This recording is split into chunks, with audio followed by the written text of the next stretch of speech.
Ça serait bien d'avoir une caméra là. Et là, après comme ça, toi tu peux faire des plans, tu changes de plan. Ouais, gros, vas-y, tiens, abonne-toi à la chaîne, gros, on achètera des caméras. Ah, c'est vrai. Je suis même pas abonné. Oh oui, tu t'es pas abonné avec mon portable.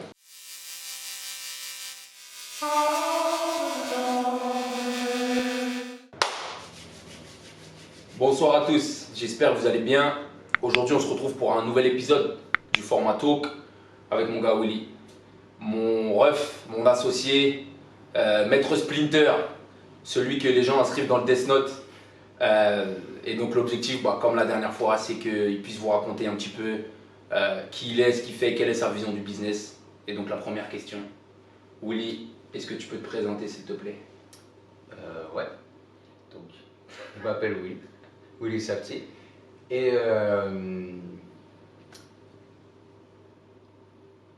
tu sais quoi, je sais pas par quoi commencer, comment me présenter. En fait, c'est pour ça que je dis qu'il fallait pas que tu m'envoies les questions. Faut pas que je t'envoie la trame des questions. Non, et pourquoi? Parce que la première chose que je me suis dit, quand je me suis dit vas-y je vais me présenter, c'est que je vais dire ce que j'ai fait dans le business, mes succès, et je me suis dit ouais c'est incroyable, genre c'est-à-dire que la seule chose sur laquelle moi C'est le business. c'est business. Mais c'est pas vrai, parce que si je me présente là à la Noël et on me dit t'es qui, je vais dire je suis le fils d'un tel, je suis le fils d'un tel, et pas me dire j'ai ouvert une salle du temps, tu vois ce que je veux dire. Donc je trouvais ça bizarre. Donc moi je te demande, genre, tu veux, genre quand je me présente, même à la banque, je me présente en fonction de ce que veut la personne en face de moi, tu vois. Pareil quand je fais mes formations.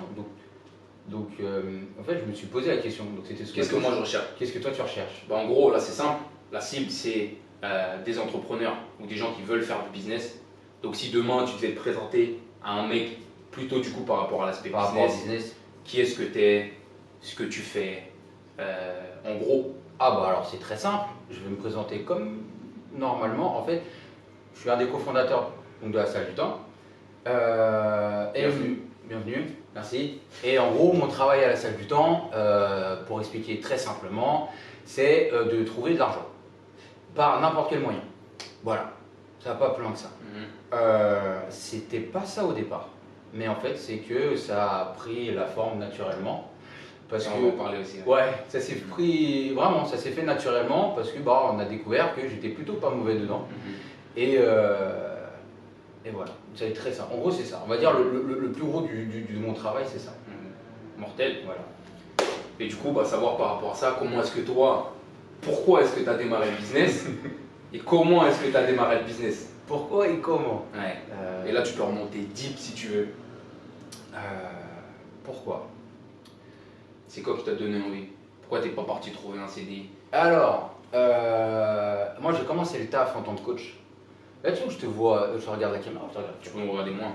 Moi, au début, je les regarde eux pour les présenter, les faire rentrer dans le cercle. Ok, et donc, moi j'ai commencé à travailler en tant que coach super tôt, dès que j'ai eu mon bac, genre 2012. J'ai redoublé plusieurs fois. Le lycée, ça a été long. Exactement. En fait, je suis parti très tôt de chez moi et je devais trouver un travail. Donc ça a été coach. Alors j'ai toujours été dans le sport, mais je voulais pas forcément devenir coach. C'est juste que en fait l'opportunité m'est présentée. Et surtout en 2011, on s'en fichait un peu si tu avais un diplôme, tu pouvais avoir ta carte professionnelle en 3 minutes sur Internet. C'était un des problèmes à l'époque. Il n'y avait pas tout ce qui était. Si on revient en 2011, il n'y avait pas. YouTube, c'était pas aussi important que maintenant. Et il n'y avait ni Snap, il n'y avait pas Insta. Genre, tu imagines, on s'en fichait. Genre, tu venais et puis voilà, tu faisais ta vie, quoi. Simplement. Et pour expliquer un peu ma façon de penser, en fait, ce qui se passait, c'est que moi, j'avais 20 ans à cette époque-là, j'avais pas de bagage, j'avais rien. Et on m'a proposé, c'est une amie à moi qui m'avait proposé le poste. Et elle m'a dit ouais, il faut que tu rencontres donc ma directrice. Je lui ai dit ok, pas de souci. Donc moi je suis allé la voir. La directrice elle m'a dit ok, tu sais coacher toi? Oh, ok, va coacher la cliente qui est là-bas. Je sortais de la dans le bain. direct à 20h, je sortais de la fac. Moi je dis mais bien sûr, genre bien sûr. Alors à cette époque-là, il faut savoir que j'avais pas autant confiance en moi. Donc là c'était vraiment que du paraître. Et pourquoi en fait à ce moment-là, t'as pas de doute, il faut que tu le fasses? C'est parce que j'ai pas d'oseille. Et c'est pas ma mère qui va me donner de l'argent tout simplement parce qu'elle n'en avait pas. Tu faisais tout ça déjà? T'avais quitté le. J'allais quitter. Je voulais, mais il fallait l'oser. Voilà. Et je prenais tout ce qui passait, hein, c'est pas grave. Hein. Et donc j'ai demandé à ma pote de me briefer vite fait en 2 spies derrière, genre parce que c'était des machines un peu high-tech à l'époque. Elle m'a briefé, j'ai fait la séance, la meuf elle a kiffé, elle m'a dit mais c'est super, on revient dimanche. Même moi j'étais là, normal, j'ai sué comme jamais parce qu'il faut savoir que j'étais assez timide, assez introverti et que je parlais à personne. Alors là d'un coup je devais parler à une personne qui avait je crois 40 ou 45 ans, j'avais jamais fait, à 20 ans, 45 ans pour moi c'était juste mes profs et c'est tout. Alors que là tout de suite il fallait que je montre que j'avais confiance, que je faisais ça depuis longtemps, ça s'est passé. Pourquoi je raconte ça ? C'est que j'avais pas du tout prévu d'entreprendre. À la seule différence, c'est que j'ai toujours été débrouillard. Voilà, c'est ça que je voulais raconter. Donc j'ai fait ma petite vie et vraiment le jour où j'ai voulu, pourquoi je voulais commencer. C'est toi qui m'as mis d'ailleurs dans le coaching. Du coup, oui, c'est moi qui t'ai mis dans le coaching. Quand je faisais 65 kilos. Ouais. Tu revenais donc de Londres. En fait, tu revenais pas de Londres. Tu étais de passage. Et parce que je travaillais beaucoup. J'ai attrapé comme ça, j'ai dit ça dit pas, de venir coacher, t'inquiète, le gérant il m'aime bien, vas-y, je peux te faire rentrer tranquille. Je lui ai proposé Monter Merveille qu'il n'a jamais eu, bien sûr, parce que le gérant il nous l'a mis un peu à l'envers, etc. Exactement. Et j'ai eu que le jeudi pendant 6 mois. Genre, bien longtemps. C'est une formation accélérée en mode, je sais même pas si on peut parler de ça d'une formation. Et donc, en gros,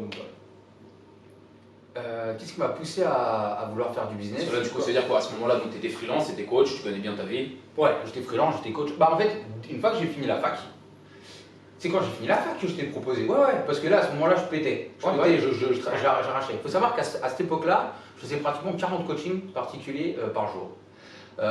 J'étais un robot coaching et c'était toute la journée, tous les jours, non-stop. Donc c'était du coaching particulier, je faisais 2-3 personnes en même temps sur 30 minutes. Et j'enchaînais comme ça. Ouais. Ça bug, ça y est? Non, ça c'est bon, j'ai lancé. Ça tourne toujours. Et donc voilà. Continue. Où j'en étais? Voilà, tu disais donc tu étais freelance, tu étais robot coaching. Robot coaching, et donc quand je t'ai vu arriver, je me suis dit, oh putain, je peux peut-être travailler avec mon pote, allez, vas-y. Ce qui est cool, c'est que toi, t'as dit oui, j'étais super content. Au début, tu m'as dit, mais non, et moi, j'étais super saucé. Mais vas-y, t'inquiète. Genre, comment je t'ai tourné ça? En plus, tu seras avec moi, tu vas rentrer, ça te faire de l'oseille, Et toi, tu dis, ah, c'est vrai, je vais peut-être reprendre la fac. À ce moment-là, j'étais dans un fast life de ouf. J'étais à Londres, j'avais 20 ans, je vivais tout seul, je vivais avec mes potes. C'était la Villa des Anges à la maison. Ça sortait 3 fois par semaine. C'est vrai que même moi, comme je goûtais à l'indépendance, le fait de rentrer tout de suite, je me disais, ouais, je rentre, en vrai, je sais que je vais retourner chez les parents, etc. Ça casse un petit peu les couilles. Mais c'est vrai que ce que tu m'as dit, ça m'est resté dans la tête. Et en vrai, au bout d'1 mois, 2 mois, plus tard, je me suis dit, la vie à Londres, elle est bien, mais il n'y a pas de suite. Je vais faire quoi? Je vais faire assistant manager d'un bar. Je vais être general manager dans 3 ans. En vrai, ma vie, j'ai pas envie que ce soit traîner dans les bars et boire des pintes et fumer des clopes. Il faut au bout d'un moment que je prenne quelque chose où je sais qu'il y a un potentiel. Ouais. Bah, du coup, vu ce qu'on est en train de faire, ça m'arrange. Hein. Et en fait, pourquoi j'ai voulu faire du business? C'est parce que j'ai compris que je pouvais le faire. Alors, je pensais que c'était quelque chose qui ne m'était pas destiné ou que c'était pas approprié par rapport à d'où je venais. D'accord? Il n'y a personne qui faisait de l'entrepreneuriat chez moi, personne n'en parlait, c'était vraiment quelque chose de lointain. Et bref, il y a eu un moment de vie un peu difficile à cette période-là où c'est directement la mère de Pierre Mathieu qui m'a dit mais tiens Willy, lis un livre. C'était mes premiers livres de développement personnel. Bah, j'en ai pas lu beaucoup, ça a duré 1 mois. Ouais, les 5 blessures. Ouais, ça a commencé par les 5 blessures. Et en fait, à part. Il fait mal direct. Il fait mal direct, tu vas pas chercher. Et donc, quand j'ai lu ça, je me dis, oh, mais attends, c'est incroyable. Genre, en fait, on peut raconter toute ma personnalité en un seul bouquin. Incroyable, je suis pas si différent que ça. Finalement, je suis juste une personne totalement banale. Je suis pas unique. Je suis pas unique et ça m'a rassuré. Clairement. C'est-à-dire qu'il y a des personnes, ça les fait flipper, mais moi, ça m'a vraiment rassuré. Ça t'a rassuré pourquoi? Parce que je pouvais changer. On était en train de m'expliquer. Si un bouquin pouvait m'expliquer, moi, mes comportements et mes schémas, je me suis dit, bah, c'est incroyable. Si un bouquin peut me. Enfin, un bouquin, bien sûr, c'est une personne qui l'a écrit. Mais ça veut dire que je peux travailler dessus. Du moment où j'ai compris que je pouvais travailler sur moi, il y a un déclic qui s'est fait. J'ai trouvé ça incroyable, une opportunité incroyable. Je me dis, oh putain, mais attends, si je comprends bien le délire, pour l'instant, je suis super novice. Mais si je taffe dessus, en vrai, ça va m'ouvrir toutes les portes. C'est ce que je m'étais dit dans ma tête. À partir de là, j'ai taffé comme un fou par rapport à ça. Et donc, j'ai commencé à lire après mes premiers livres de business. Mais non, mais c'était avec ACN. C'est quand tu faisais ton truc d'ACN que j'avais rien compris. Et à un moment, je suis venu te voir à une conférence. Et je lui dis, mais attends, c'est ça l'entrepreneuriat? Mais oui, vas-y, je kiffe. Je crois que j'ai mis 700 balles direct, j'ai pas cherché. Et j'ai dit, vas-y, envoie-moi des livres pour que je comprenne un peu comment ça fonctionne. Et donc, le premier livre, j'ai fait du marketing de réseau sans savoir bien l'expliquer. Ouais. Et j'ai réussi à créer une équipe quand même. Ouais, incroyable. Et c'était quoi? Tu m'avais donné quoi comme livre? Kiyosaki. Père riche, père pauvre. Ouais, Père riche. Et donc, quand je lis Père riche, père pauvre, je me suis dit, mais attends. Ça, c'est les bouquins qu'on nous donne, ça, on a une liste. Incroyable, de MLM, c'est allez, tiens. Et quand j'ai lu ça, je me suis dit, et c'est là où je me suis dit, mais attends, c'est-à-dire que si je comprends bien, j'ai juste à m'arracher, c'est bon. Ben voilà, j'ai pris la décision. La décision, c'était, je sais plus, je devais avoir quoi, 23, 24 ans. J'ai décidé, bah tu sais quoi, ok, vas-y, bah je vais m'arracher je vais faire du business, à 30 ans, je vais devenir millionnaire. Nick, c'est comme ça. C'est minimum syndical, c'était ce que je m'étais dit. Et je vais tout faire pour. Voilà. Et à partir de là, bah, j'ai commencé à moi me driver. Donc j'ai lâché la moitié de mes coachings. Donc je travaillais plus que du lundi au mercredi. Par contre, je faisais 30 heures entre lundi et mercredi. Et après du jeudi à dimanche, full time. Et là, c'était pour me développer moi, le business, essayer des trucs. Voilà. Donc c'est pour ça. Au début, c'était vraiment pour ça. Et puis j'avais cette notion de liberté aussi qui était assez viscérale. Où je me suis dit... ça l'a réveillé? Le fait de commencer je l'avais déjà bien avant. Oui, enfin je veux dire, c'est quelque chose que tu avais et du coup là le fait de te dire tiens moi je peux entreprendre, etc. ça l'a arrivé. Parce que moi je sais que c'était ça par exemple. Ouais. Bah ça l'a arrivé. En fait dans ma tête je me suis dit attends. Tu sais je suis assez quelqu'un de responsable. Et tu sais quoi, à mes 18 ans, je m'en rappelle très bien parce que j'étais au lycée. Et il s'est passé un événement qui fait qu'à ce moment-là j'ai compris que la personne que j'attendais elle n'arrivera jamais et que en gros c'est à moi de prendre c'est toi qui va te sauver. Voilà, c'est à moi de prendre les rênes et Nick, tu vois. Et c'est pour ça qu'à partir de mes 18 ans j'ai commencé à faire, c'est pour ça que je suis parti de chez moi, j'ai fait mes trucs, j'ai trouvé des moyens et j'ai dit allez vas-y, genre avec ce que j'avais, avec le peu de connaissances que j'avais, enfin bref, avec mes moyens quoi. Donc voilà. C'est comme ça que tu as démarré. C'est comme ça que j'ai démarré. Ouais. Voilà, je me suis juste lancé. Je me suis lancé et je me suis dit, dans tous les cas, j'adore me lancer dans des trucs qui sont difficiles. J'aime bien apprendre. Ça me stimule. Et puis je me suis dit, allez, vas-y, bonsaï. De toute façon, qu'est-ce que je vais faire d'autre de ma vie? Allez, ouais. Exactement. C'est parti comme ça. Okay. C'est parti comme ça. Ah ouais. C'est parti comme ça. Je me dis, allez. C'était stressant au départ hein, quand même. Tu savais pas trop où aller, tu sais pas quoi comme business commencer. T'as aucune expérience. Tu prends du rejet comme jamais. Et ça te fait apprendre. La belle époque, oui, bon, de toute façon, oui. Bah, soit t'apprends, soit t'arrêtes. Hein. On le connaît maintenant. Hein. On a vu les profils. Soit t'apprends et tu t'arraches, soit t'arrêtes. Et quand t'arrêtes, après, tu le vis mal hein, pendant une petite période. Donc voilà. C'est lourd. Ouais. Et bah écoute, moi j'ai kiffé ce que tu as dit. Et tout à l'heure, c'est marrant parce que tu as parlé d'évolution ou de déclencheur. En vrai, quand tu as lu le livre, là, par exemple, de Lise Bourbeau qui t'a mis dans un délire où tu as permis de réaliser des choses. Ouais. Et moi, on fait du business ensemble. Et il y a un deuxième déclic que j'ai vu. Et c'est arrivé il y a à peu près 1 an et demi, 2 ans. Et c'était par rapport à la notion d'honnêteté. Et honnêteté autant par rapport à toi-même que par rapport aux autres. Ouais. Et moi, je l'ai vu l'évolution. Et j'ai vu à quel point c'était incroyable. Tu as commencé à prendre du coffre. Tu as commencé à prendre de la confiance. Et justement, j'aimerais bien que tu puisses en parler. Comment c'est arrivé, de comment est-ce que... Alors pas forcément comment tu l'as vécu, mais comment tu l'as ressenti et comment tu l'as exprimé derrière. Cette notion d'honnêteté. Ouais. T'as pas voulu lire les questions, maintenant non mais ça me va parce que ça me va. Je préfère, comme je t'ai dit, je préfère te dépourvu pour les questions, comme ça je suis plus honnête par rapport aux questions et je réfléchis pas derrière parce que... il y a l'écho qui rentre, tu disais. Il y a plus facilement, qui n'est pas une mauvaise chose en soi, mais tout de suite c'est plus difficile de s'en détacher. Ouais. Vaut mieux parler avec le cœur et après bref on verra ce qui se passe quoi. Ok. Ah oui. Par où commencer? Ce qui veut dire Pierre Mathieu, c'est que l'année 2020, surtout pendant le Covid, il y a eu un gros déclencheur. Clairement, si on parle FIFA, si j'étais une carte fut, Là, clairement, j'étais régulier et là, je suis passé. Et je le dis de manière très honnête. C'est parce qu'on va expliquer en gros ce que j'ai réussi à faire sur les derniers mois et la confiance que ça m'a créé. Et que j'avais pas du tout ça au début. Faut vraiment, je pense qu'il faut revenir au début. Parce que si je raconte ça, on va dire que c'est normal. Mais au début, j'avais l'impression de servir à rien dans la salle. Je doute tout le temps de moi. En fait, à chaque seconde, tout le temps, constamment. En fait, c'est assez... c'est ce qui me caractérise depuis que je suis petit. À chaque instant. En fait, j'ai tellement l'habitude de douter de moi qu'à la fin, je me suis dit, bon, bah, c'est une deuxième nature. Allez, nique, de toute façon, je vais tout droit. Je suis comme ça, j'avance. De toute façon, je peux rien faire. Exactement. Vous vous rendez pas compte. Je fais les choses dans la journée et je doute tellement que je laisse mon cerveau de côté et je dis, bon, bah, c'est pas grave, allez. Et dans ma tête, je suis une merde, c'est pas bien, mais tu te rends compte de ce que tu as dit, mais tu te rends compte de ce que tu as fait. Ça toute la journée, constamment, et je le laisse de côté. Ouais. Et le soir, bon, bah, bref, tu passes pas les meilleures soirées de ta vie, quoi. Mais c'est la vie. J'ai vécu avec ça depuis que je suis tout petit. C'est quelque chose de normal et naturel. Et donc, j'ai commencé le business avec ça dans la tête. J'ai commencé le business avec ça dans la tête, à un tel point que ça m'a bouffé vraiment, parce que je pensais que j'étais inutile dans la société. Bien sûr, dans les faits, c'était pas vrai.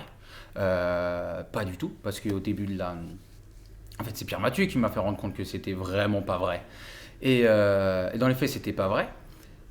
Je faisais donc j'étais très conciliant. Je faisais en sorte que je voulais blesser personne. Je voulais pas créer de conflit. Je voulais pas déranger les gens. Et puis aussi, surtout, vu que j'avais pas confiance dans ma façon de penser. J'avais l'impression que ce que je disais ou ce que j'allais faire, ou ma vision des choses était souvent moins importante que la personne qui était en face de moi. Ça aide pas pour la communication, je vous l'accorde. Mais ça nous a pas empêché de performer. Ça m'a même pas empêché de performer. Par contre, il y a toujours un truc en moi qui fait que quand j'ai une sensation, j'ai vraiment la sensation que c'est ce qu'il faut faire, bah là, tous les doutes y partent. Intuition. Exactement. Et tous les doutes y partent, et là, je suis très bon pour persuader la personne qui est en face de moi. En fait, ça, vraiment, je suis un bon parleur par rapport à ça. Et quand je veux quelque chose, j'ai toujours persuadé. Toujours persuadé à fond de balle, vraiment. Et donc, c'est pour ça que j'en suis là. Ça m'a aidé pour avoir le premier crédit. Même pour discuter avec toi, pour créer les équipes, pour simplement signer toutes les personnes au début à la salle. Et surtout pour expliquer le projet. Parce qu'en fait, au début, j'avais une très mauvaise communication. Je ne sais pas réellement bien l'expliquer.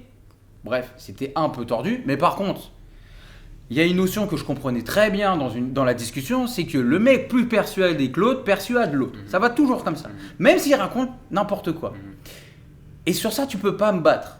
Parce que je suis vraiment persuadé de ma propre réussite, même si j'avais aucune compétence. Et ça, je l'ai depuis que je suis tout petit.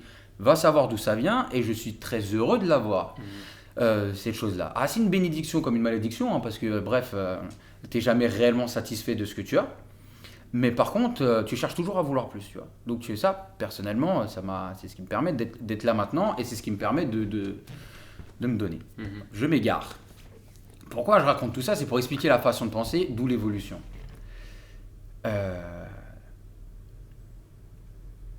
En fait, ce qui s'est passé, c'est qu'on s'est retrouvés pendant le Covid. Donc, on s'est retrouvés pendant le Covid à Détail Pierre Mathieu, donc on était à la salle tous les deux, quand tout était fermé. Et à ce moment-là, Pierre Mathieu, PM, tu regardes une vidéo d'un gars, et la vidéo du gars, il disait, tiens, quand vous êtes associés, c'est très important de savoir... C'est Oussama? C'est Oussama, ouais. C'était pas le mec de...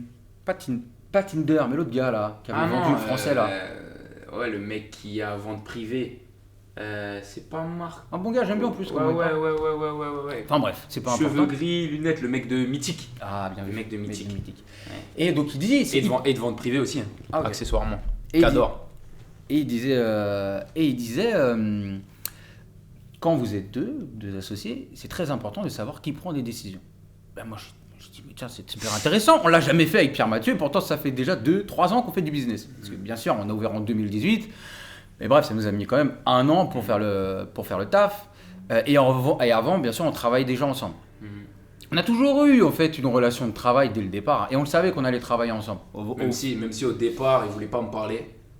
Oui. Parce que quand on s'est rencontrés à la fac, vraiment, quand il dit il parle à personne, il parle à personne. Et on habitait dans la même ville, on allait à la fac de Nanterre. Donc je l'ai attrapé, j'ai dit écoute, on habite dans la même ville, tu vas me parler. Et c'est comme ça qu'on a commencé il forçait, j'étais au fond du bus, je le voyais arriver, je mettais mon casque, je tournais le regard parce que t'avais 3 ans de moins que moi. Et tu venais et tu te posais à côté de moi et tu parlais et tout. Je me disais vas-y, pourquoi il parle. Et en fait, je me suis habitué à lui parce que tous les matins il venait, tous les soirs. Et puis un jour, il m'a dit c'est quoi genre, t'as regardé ce que j'avais sur mon iPod, t'as dit ah, tu lis du Hocus Pocus. Et je me dis pas grand monde connaît Hocus Pocus. Et donc on a commencé à parler. Puis après FIFA. Puis après FIFA, puis t'es venu à la maison, puis après en fait on s'est liés d'amitié rapidement. Enfin rapidement, ça s'est fait au fur et à mesure. Hein. Enfin, tu m'as fait quand même sécher les cours dès la fin de la L1. Tadam, c'était la spéciale, oui. Ouais. Donc voilà, ouais. Sinon, on en était à la fameuse question. Et donc je t'ai posé la question, et directement je dis tiens, pour toi, qui prend les décisions? Et toi, tu m'as renvoyé la question, tu dis non, toi pour toi. Et ben moi je dis bah c'est toi. Clairement, tu m'emmènes n'importe où, c'est toi qui gères tout le planning, tu me dis Willy tu dois faire ça, Willy tu dois faire ça, enfin bref. Il me dit, et tu me réponds, non, ouais, c'est vrai. Et c'est vrai, par contre, depuis le début, celui qui prend la décision finale pour guider la société, ça a toujours été toi. Et je me suis dit, ah bon? Je m'en étais jamais rendu compte. Et après, il m'a tout relisté. Et c'était vrai, en fait. Et je m'étais jamais rendu compte. À quel point il me faisait confiance. Et c'est vrai que plein de fois, en fait, qu'on a eu des décisions très difficiles à prendre, bah, je me suis retrouvé à prendre la décision. Pas parce que c'est moi qui avait la meilleure décision, mais parce que je prenais du recul par rapport à la position, par rapport à ce qui se passait. Je voyais très rapidement les problématiques, ce qui se passait, je voyais ça comme un schéma méthodique, et je disais, attendez, il y a un truc qui ne va pas, il y a ça, il y a ça, il y a ça. Et finalement, en fait, on arrivait à prendre énormément du recul et trouver la meilleure des solutions et la meilleure des décisions. Même si c'était des décisions difficiles, peut-être qu'on en parlera, hein, parce qu'on en a eu un paquet. Hein. Et il m'a dit ça, j'étais vraiment sur le cul, et je me suis dit, putain, je me rendais pas compte comment dire, que tu avais autant que ça, tu vois. À un tel point, tu vois. Je me rendais pas compte. Et en fait, à cette époque-là, j'avais déjà réussi à faire un super move que j'étais assez fier. Et donc, ça m'a aidé à avoir confiance. Parce que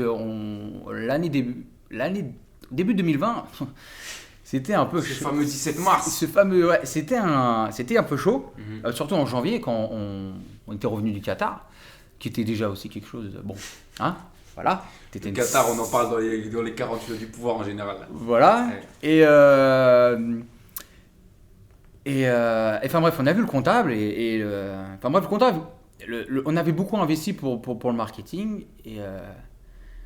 Et bref, on va dire qu'on avait perdu beaucoup d'argent. Investi. Voilà, on avait investi. On n'a pas perdu, on avait réellement investi beaucoup d'argent. Sauf que le problème, c'est que le comptable, on vient de l'avoir parce que l'année d'avant, on a eu un mauvais comptable, on a eu des changements. Lui, c'est ton premier bilan. Et le premier bilan, nouveau associé qu'on vient d'avoir, etc. Ça fait quoi? Un mois à tout casser. Hop, on se pose et le gars, il dit vous allez déposer le bilan à la fin de l'année. Big up à dit. Hein. Ouais. Pas de souci, ça peut arriver. Non, mais on sait qu'on a investi, on le savait. Oui, ok, mais par contre, vous devez aussi 50 000 € dans 3 mois. Ah, ok.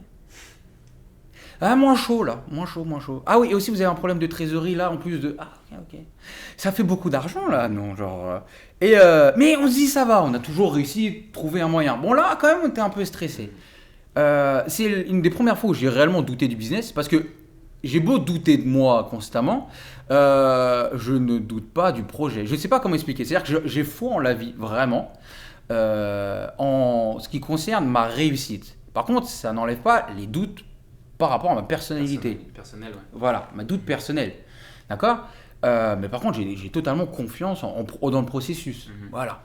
Et c'est pour ça que j'arrive à tracer, même si, bon, bref, j'ai des doutes. Et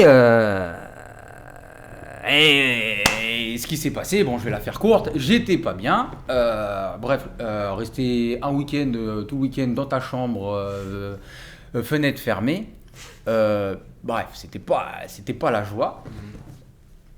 À tous ceux qui connaissent, ils connaissent réellement après aussi mon état à ce moment-là et comment j'étais. Je raconte des petites histoires, je raconterai pas là. Mais c'était qui prouverait réellement bien mon état. Et lundi, je me suis dit, allez, j'en retrouve une solution. Et là, je me suis dit, ok, je vais dire exactement comment j'ai fait. Je me suis dit, j'arrive pas à réfléchir parce que je suis trop stressé. Donc, toutes les petites tâches à la con qui me prenaient de l'énergie, mais là, qui me prend trop d'énergie pour pas assez bien réfléchir et prendre du recul, on va tous les enlever. Donc, ça, c'était toutes mes problématiques personnelles liées à l'argent. Il fallait tous que je les règle. Je les ai tous réglés en une matinée. Une fois que c'est fait, ça m'a permis de dégager un peu de stress pour me poser réellement sur toutes les problématiques de la salle. À ce moment-là, je me suis dit, bon, les 50 000 euros, on verra après. Déjà, une des plus grosses problématiques, c'est qu'il est en train de me dire que mon business, il n'est pas rentable. Attends, c'est quoi ce bordel Ça fait 2 ans que je m'arrache. Ça fait 2 ans que je m'arrache. Comment c'est possible? Genre, on n'a pas bien fait les comptes? Ok. J'arrive à Adi, je lui dis, écoute, prends un tableur, je vais revoir tous les chiffres de A à Z, au centime près. J'ai revu tous les chiffres, objectivement, tous les problèmes qu'il pouvait y avoir, par rapport à ce que disait le comptable, c'était pas gravissime, en fait, même pas du tout. Et on a mis en place une stratégie pour qu'elle soit réglée pour le mois de février. Voilà. Les gars, il faut faire comme ça. À partir de ce jour-là, je me suis occupé donc de la comptabilité et de tous les chiffres. Pareil aussi, pourquoi? Parce que en fait, j'ai remarqué que j'étais plutôt bon dedans. Ça veut dire voir les chiffres et mettre des stratégies en place par rapport aux chiffres. Putain, c'était quelque chose d'assez logique pour moi. Et je ne l'ai jamais fait avant, tout simplement parce qu'on revient sur le truc de base. J'avais l'impression que c'était pas pour moi. Et puis en plus, ça allait de pair avec le fait de, comme tu dis, ton objectif, toi, c'est de pouvoir trouver de l'oseille pour la salle. Ah ouais. Donc, tu as besoin d'avoir le nez dedans. Exactement. C'est ça. Et en fait, tout ça, ça a aidé. Exactement, tout ça, ça a aidé. Une fois que j'ai fait ça, je me suis dit, ok, maintenant, on a 50 000 balles à trouver. En gros, c'est à peu près ça. En fait, en vrai, on avait, c'est ça, 50 000 balles. 45 000 euros plus un trou de 5 000 balles. En gros, on avait 50 000 euros à trouver. C'est vrai qu'il y avait la trésor qui était à l'envers aussi. Et là, j'ai réfléchi par rapport à toutes les solutions qu'on pouvait avoir. Je suis assez pragmatique. Ça veut dire que d'abord, je réfléchis aux possibilités. J'observe ce qui peut arriver en fonction des observations. Je regarde et j'analyse les possibilités et je ne cherche pas la meilleure des solutions, j'essaie toutes les possibilités. Donc je suis arrivé et tout ça, ça s'est fait vite, hein, les gars. Je vous parle ça, c'est en un jour tout ce qui s'est passé. Le mardi matin, je dis aux gars, ok, voilà les possibilités qu'on a. Je me rappelle, je dis avec Adi, j'ai dit soit, il faut qu'on aille voir les impôts. Donc voilà ce qui peut arriver. Donc je lui ai expliqué que c'était possible qu'on puisse... alors le terme, je ne sais pas si je devrais le dire là, mais en gros c'était de partir en guerre. En gros c'était ça. Ça veut dire que voilà, on va faire la course. Voilà, on a la course. On a 1 an les gars. Voilà par rapport à ce que je sais et tout, on peut avoir 1 an. D'accord? Est-ce qu'on peut avoir plus? Ça j'en sais rien. Il faut qu'on aille voir les impôts. Il faut qu'on se déplace pour aller voir. Le deuxième, c'est le moins probable. C'est la banque. Ils ne donnent jamais de crédit pour de la trésorerie, surtout pas quand tu es dans la merde. D'accord? Et le troisième, encore moins probable, et c'est pas encore moins probable parce que c'était possible. C'est 1 mois avant le Covid. Ouais, c'était 1 mois avant le Covid. Et le troisième, on avait des connaissances, mais vraiment aller chercher de l'argent avec nos connaissances, on savait que ça, c'était une défaite pour nous. Ça allait causer d'autres problèmes. Ça allait causer d'autres problèmes, on voulait pas. Donc c'était vraiment En plus, c'était 50 000 balles. Ouais, c'est vraiment le dernier truc. Le dernier truc. On allait voir les impôts. Et ça, c'était ça clairement, ça nous a ouvert les yeux sur plein de trucs. Tu sais que j'en reparlais il y a incroyable. 3 heures. J'étais avec qui au téléphone? J'étais avec mon gars Kevin de Suisse. Je lui parlais pareil, je lui parlais des impôts et de ce que tu vas raconter. C'était fou parce qu'on est parti, je me rappelle, on était là, on était posé. Alors, il faut savoir que c'était pas le meilleur des jours hein, pour nous. On était posé et tout, mais on entend un gars à côté, juste qui passe avant nous. Et on comprend, en 2018, que le mec, il n'a pas payé ses impôts en 2020 et qu'il n'a pas payé ses impôts depuis 2018. Je me dis, ça nous laisse de la marge. Il a commencé à demander un échéancier. Exactement. Machin, et je me suis dit, et ça avait l'air tout à fait normal. Je dis, attends, les gens, ils payent pas leurs impôts, quoi. Je dis, ok, vas-y, pas de souci. Nous, on y va. Très honnête. Tiens, bonjour. D'accord. On va avoir un problème de trésorerie. Comment on peut mettre en place à partir du mois de mars et tout. Il me fait, non, mais je vois que vous avez rien. Oui, pour l'instant, on n'a rien. C'est à partir du mois de mars. Ah non, mais tant que vous avez rien, nous, on n'ouvre pas de dossier. Et là, je dis, attendez. Genre, on se regarde le PM, je dis, là, si moi, je comprends bien. Genre, tant qu'on n'est pas dans la mer, vous cherchez pas de solution. Dis exactement. Ok. Bon, bah, au moins, c'est clair. Voilà. Non, attends, après, toi, tu lui demandes, je me rappelle. Et sinon, Et on peut avoir quoi comme échéancier? Il dit, je sais pas, c'est en fonction de... qu'est-ce qu'il a dit? Du montant. Non, en fonction de si vous avez déjà des non payés, etc. Comme ça, des non payés. Oui, si ça vous arrive fréquemment de ne pas payer vos impôts, peut-être que vous allez avoir des problèmes d'échéancier. Je fais, attends. Ça s'est frotté les mains là. Et là, on s'est dit, attends, c'est quoi ce bordel? Genre, il y a combien de personnes qui ne payent pas ces impôts? Nous. Et là, en fait, on comprend que... Il dit, on peut avoir jusqu'à 10 fois. Il dit 10 fois, mais il faut voir avec eux, je sais pas quoi. Je dis, attends. En fait, c'est que si on monte pas de blanche, il y a tellement de personnes qui payent ces impôts, en fait, que si nous, on leur donne de l'argent mois par mois et on essaye de faire un effort, j'en suis sûr qu'ils nous embêtent pas. Donc, à partir de là, on rentre, on fait toute une stratégie pour essayer d'écouler, etc., cet argent qu'on doit trouver, etc., cet argent pour ces problèmes-là. On fait toute une strate. Mais en même temps, je dis à PM, il faut qu'on aille voir la banque. PM, il prend un rendez-vous direct, jeudi. Masterclass. Jeudi, exactement. Mercredi, toute la journée, tu pouvais pas me parler. J'étais concentré, comme si j'allais à un combat de boxe. Je refaisais dans ma tête tout le plan. Et pas ce que j'allais dire, mais en fait, tout mon plan, tous les chiffres, tout comment l'expliquer, etc. Nanana, pour que ça soit le plus logique possible, pour que ça soit logique pour moi. Parce que derrière, il fallait demander un crédit. Et bon, je vais pas chercher, on va pas chercher. Je crois que c'est une de mes premières masterclass en vrai. Où là, je t'ai pas laissé parler. C'est la vraie première fois où je t'ai pas laissé parler pendant un entretien. Où j'ai commencé direct. Et j'ai parlé pendant peut-être 45 minutes. Elle a débloqué le crédit direct derrière. Et là, Elle nous a dit, je vous tiens au courant. Ouais. Je me rappelle très bien, on est parti dans le café à côté là, à Sanoa. On s'est posé. On s'est dit, ça sent bon quand même. Ouais. Et le soir même, elle avait envoyé un mail. Elle avait dit oui, machin, c'est bon pour moi, je valide avec ma direction. Incroyable. Elle a lâché un crédit de Pour trésorerie. la trésor. Alors que 2 mois avant, on disait qu'on déposait le bilan. Et c'est là où j'ai compris. Là, en fait, j'ai pris un niveau de confiance incroyable. Je me suis dit, attends, je viens de faire un truc de fou. Je le sais parce que j'ai un pote qui avait une société qui faisait 100 000 euros de bénéfices à la fin de l'année. Il n'avait pas réussi à avoir un crédit de 50 000 balles pour sa société, tu vois. Et moi, je me suis dit, putain, ça m'a pris 40 minutes de discussion. Par contre, vraie discussion. D'accord? Vraie discussion. Et déjà là, j'avais confiance. Mais il y avait plein de trucs qui ont fait que j'ai eu confiance avant. Il y a eu où j'ai commencé à prendre confiance en moi par rapport à ça. Il y a le fait qu'on ait pris le tournant par rapport au marketing déjà juste un peu avant, juste par rapport à Instagram, etc. Où je me suis dit, bah attends, on travaillait avec un collègue et après à ce moment-là, quand il est parti, je me dis bon, il va falloir qu'on trouve une solution. Eh bien, on fait les choses de manière pragmatique. Qu'est-ce que veulent réellement les clients? Qu'est-ce qu'on veut? On a changé tout. On a tout changé. C'est pour ça qu'on ne montrait plus notre tête. Parce que je dis, mais regardez tous les problèmes qu'on a. Si on fait ça, on va résoudre les problèmes. Et c'est ce qui était arrivé. Avant ça, on a eu les problèmes en Russie.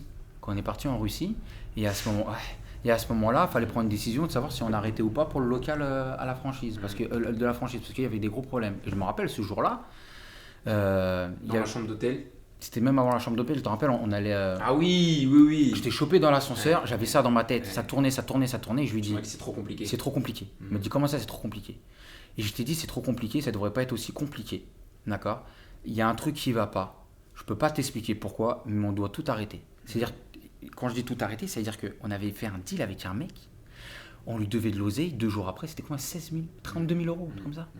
On lui devait 30 000. C'était dans la période où on pouvait encore se rétracter, etc. Et c'est la première fois, je lui dis non, il faut qu'on arrête tout, c'est pas bon. Et puis tu m'as dit, mais attends Willy, si c'est compliqué, si c'est compliqué et on réussit, c'est pour ça qu'on fait du business, c'est pour ça que nous on va réussir. Je lui dis oui, mais en fait je pense pas. Tu m'as dit il faut que ce soit difficile, pas compliqué. Exactement. J'ai dit la vie elle est facile. La vie est simple. Elle n'est pas complexe, c'est nous qui la complexifions, mais la vie est simple. J'étais toujours persuadé de ça. La vie est très simple en fait. C'est nous et notre façon de penser qui la complexifie. Par contre, elle est dure. La vie est dure. Et là, clairement, la décision la plus simple et la plus dure, c'est d'arrêter. Et j'en suis sûr, c'est ce qu'il faut faire. Je ne pouvais pas l'expliquer encore. On a compris pourquoi après. Mais on a compris qu'après. Là, c'était l'instinct viscéral. Et quand on a fait ça, toute notre énergie, elle est partie. On a reçu avec le type. Oh là là, c'était incroyable. Et dès que ça c'est fini. Et dès que c'est fini, en fait, on a tellement... T'as l'impression que tu sors du sauna. Exactement. Et on a tellement explosé derrière. Et avant ça, on a eu les problèmes de la comptabilité. On a eu un ancien comptable L'ancien comptable, donc je préfère le dire indirectement, compte à Clémentine, n'y allez pas, hein, les gars, hein, vraiment c'est une fraude incroyable. Ils nous ont fait notre premier bilan à moins 46 000 euros, les gars, et nous on allait demander une deuxième salle. Donc tu comprends bien que là, moins 46 000, quand il m'a dit non, mais c'est normal, ça cause de votre crédit, moi je connaissais rien du tout. Je dis, ah ok, alors, super crédit là, ah non, mais c'est normal. Lourd, on va ouvrir une franchise. Oh ouais, voilà, j'appelle le banquier, bon bah j'ai pas besoin de vous dire ce qui s'est passé. C'est je pense, une des premières et dernières fois où j'étais pas aussi bien préparé pour un rendez-vous. Je me suis fait, mais arracher par le banquier au téléphone. Mais je pouvais, il m'a pris pour un petit, mais plus tu meurs. Hein. Par contre, bref, toujours avec mon insolence incroyable, bah, j'ai pas lâché le morceau au téléphone. Je me suis pas laissé démonter. Mais tu savais aussi que on faisait le bon truc et qu'il y avait une douille. J'étais sûr qu'on faisait le bon truc et qu'il y avait une douille. On était sûr. Et on a appelé le comptable direct après. Je l'ai appelé au téléphone. Normal, attends, je me fais exploser par le banquier. T'inquiète pas que le comptable, moi, il va y passer. Je l'appelle direct, je lui dis, écoute, ok, tu sais ce qu'on va faire là? Bon, tu vas me passer le bilan. Tu vas m'expliquer ligne par ligne, tu vas m'expliquer comment ça fonctionne le bilan. En gros, tu vas apprendre la comptabilité. J'avais l'ordinateur à côté de moi et j'ai tout regardé avec lui. Ligne par ligne, ligne par ligne, ligne par ligne. Et puis arrivé à un moment, au bout de 20 minutes, il monte une ligne, je regarde, il monte une autre ligne, je reviens sur la feuille d'avant et tout. Je lui dis, mais attends, si je comprends bien, la définition de ça, si tu me dis tu parles de ça, et moi je regarde sur internet, il y a une erreur là. Il dit, attends, comment ça, il y a une erreur? Ah oui, c'est vrai, il y a une erreur. Et là, il y a une erreur là. Ah ouais, c'est vrai, il y a une erreur. Ouais, il y a une erreur. Là, en fait, tu es en train de me dire que là, déjà, je vois 2 erreurs à 20 000 euros là. C'est chaud quand même. Ah oui, non, mais je vais peut-être revoir le bilan. Ouais, bah, revois le bilan vite. Ils nous refont donc un deuxième bilan. Pareil, un deuxième bilan pété. Il était quoi? Moins 16 000, moins 12 000. Ouais. Moins 16, je crois. Moins 16, ouais. Et on savait qu'on pouvait faire mieux. Et à ce moment-là, j'ai encore la comptabilité. C'est hyper stressant. Il faut savoir qu'à ce moment-là, si on a un bilan comme ça, alors que. Attends, il faut imaginer. Parce qu'à ce moment-là, on a un local, on a un franchisé. Et notre business, il tourne à Agnières. Parce qu'il faut imaginer un truc, c'est qu'on a ce bilan-là, mais ça ne montre pas du tout ce qui se passe à Agnières. On se dit qu'il y a un problème. D'accord? Parce qu'on gagne de l'argent. Hein. La société tourne. On n'est jamais à découvert, il y a des bénéfices. Des amortissements de bâtards, etc. Tu sais qu'en vrai, ça tourne. Ben normalement, oui. Donc il y a un truc qui ne va pas. Même pour moi, alors que c'était notre première année, mais on le savait très bien. On a fait une bête d'année. C'est quoi le problème? On dit un truc qui ne va pas. Et nous, on essaie de nous faire croire, mais c'est normal, c'est votre première année, c'est parce qu'il y a les amortissements et tout. Non, mais non, il y a un truc qui ne va pas. Personne ne nous a aidés, à part un gars. Et je dis son nom, on est parti au Planet Sushi. C'est Amadou. Et Amadou, il nous a dit, bon, son taf, il est trésorier, il nous a dit, mais les gars, mais les bilans, les écritures comptables, c'est comme ça, ils peuvent avoir 20 millions d'erreurs. Non, il faut la refaire. Et là, il nous explique en fait que les comptables peuvent faire des erreurs, et des vraies erreurs. À ce moment-là, moi, je me mets dans la tête qu'ils sont incompétents. Et donc, je lâche pas le morceau. Pierre Mathieu, lui, il cherche à trouver des nouveaux comptables, avec sa magie des réseaux. Il en a trouvé un qui tue de fou.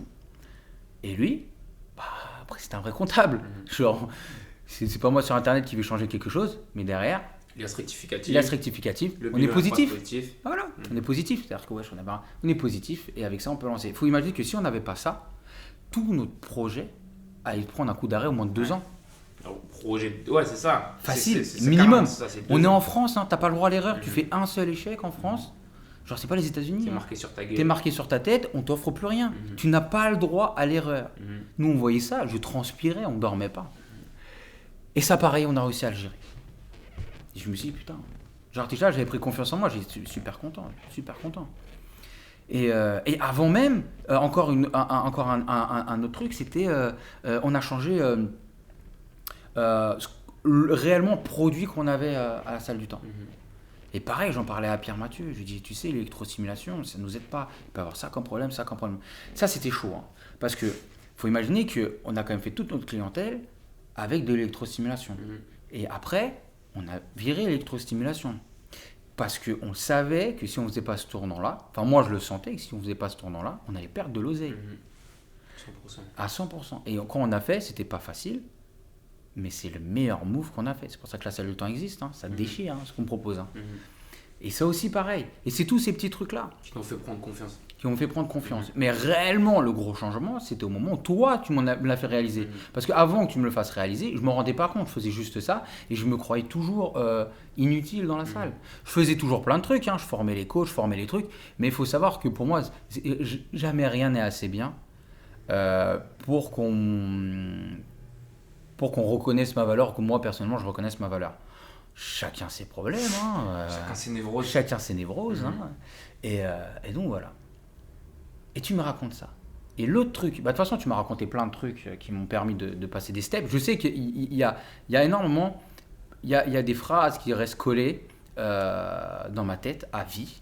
Et tu m'en as dit vraiment beaucoup.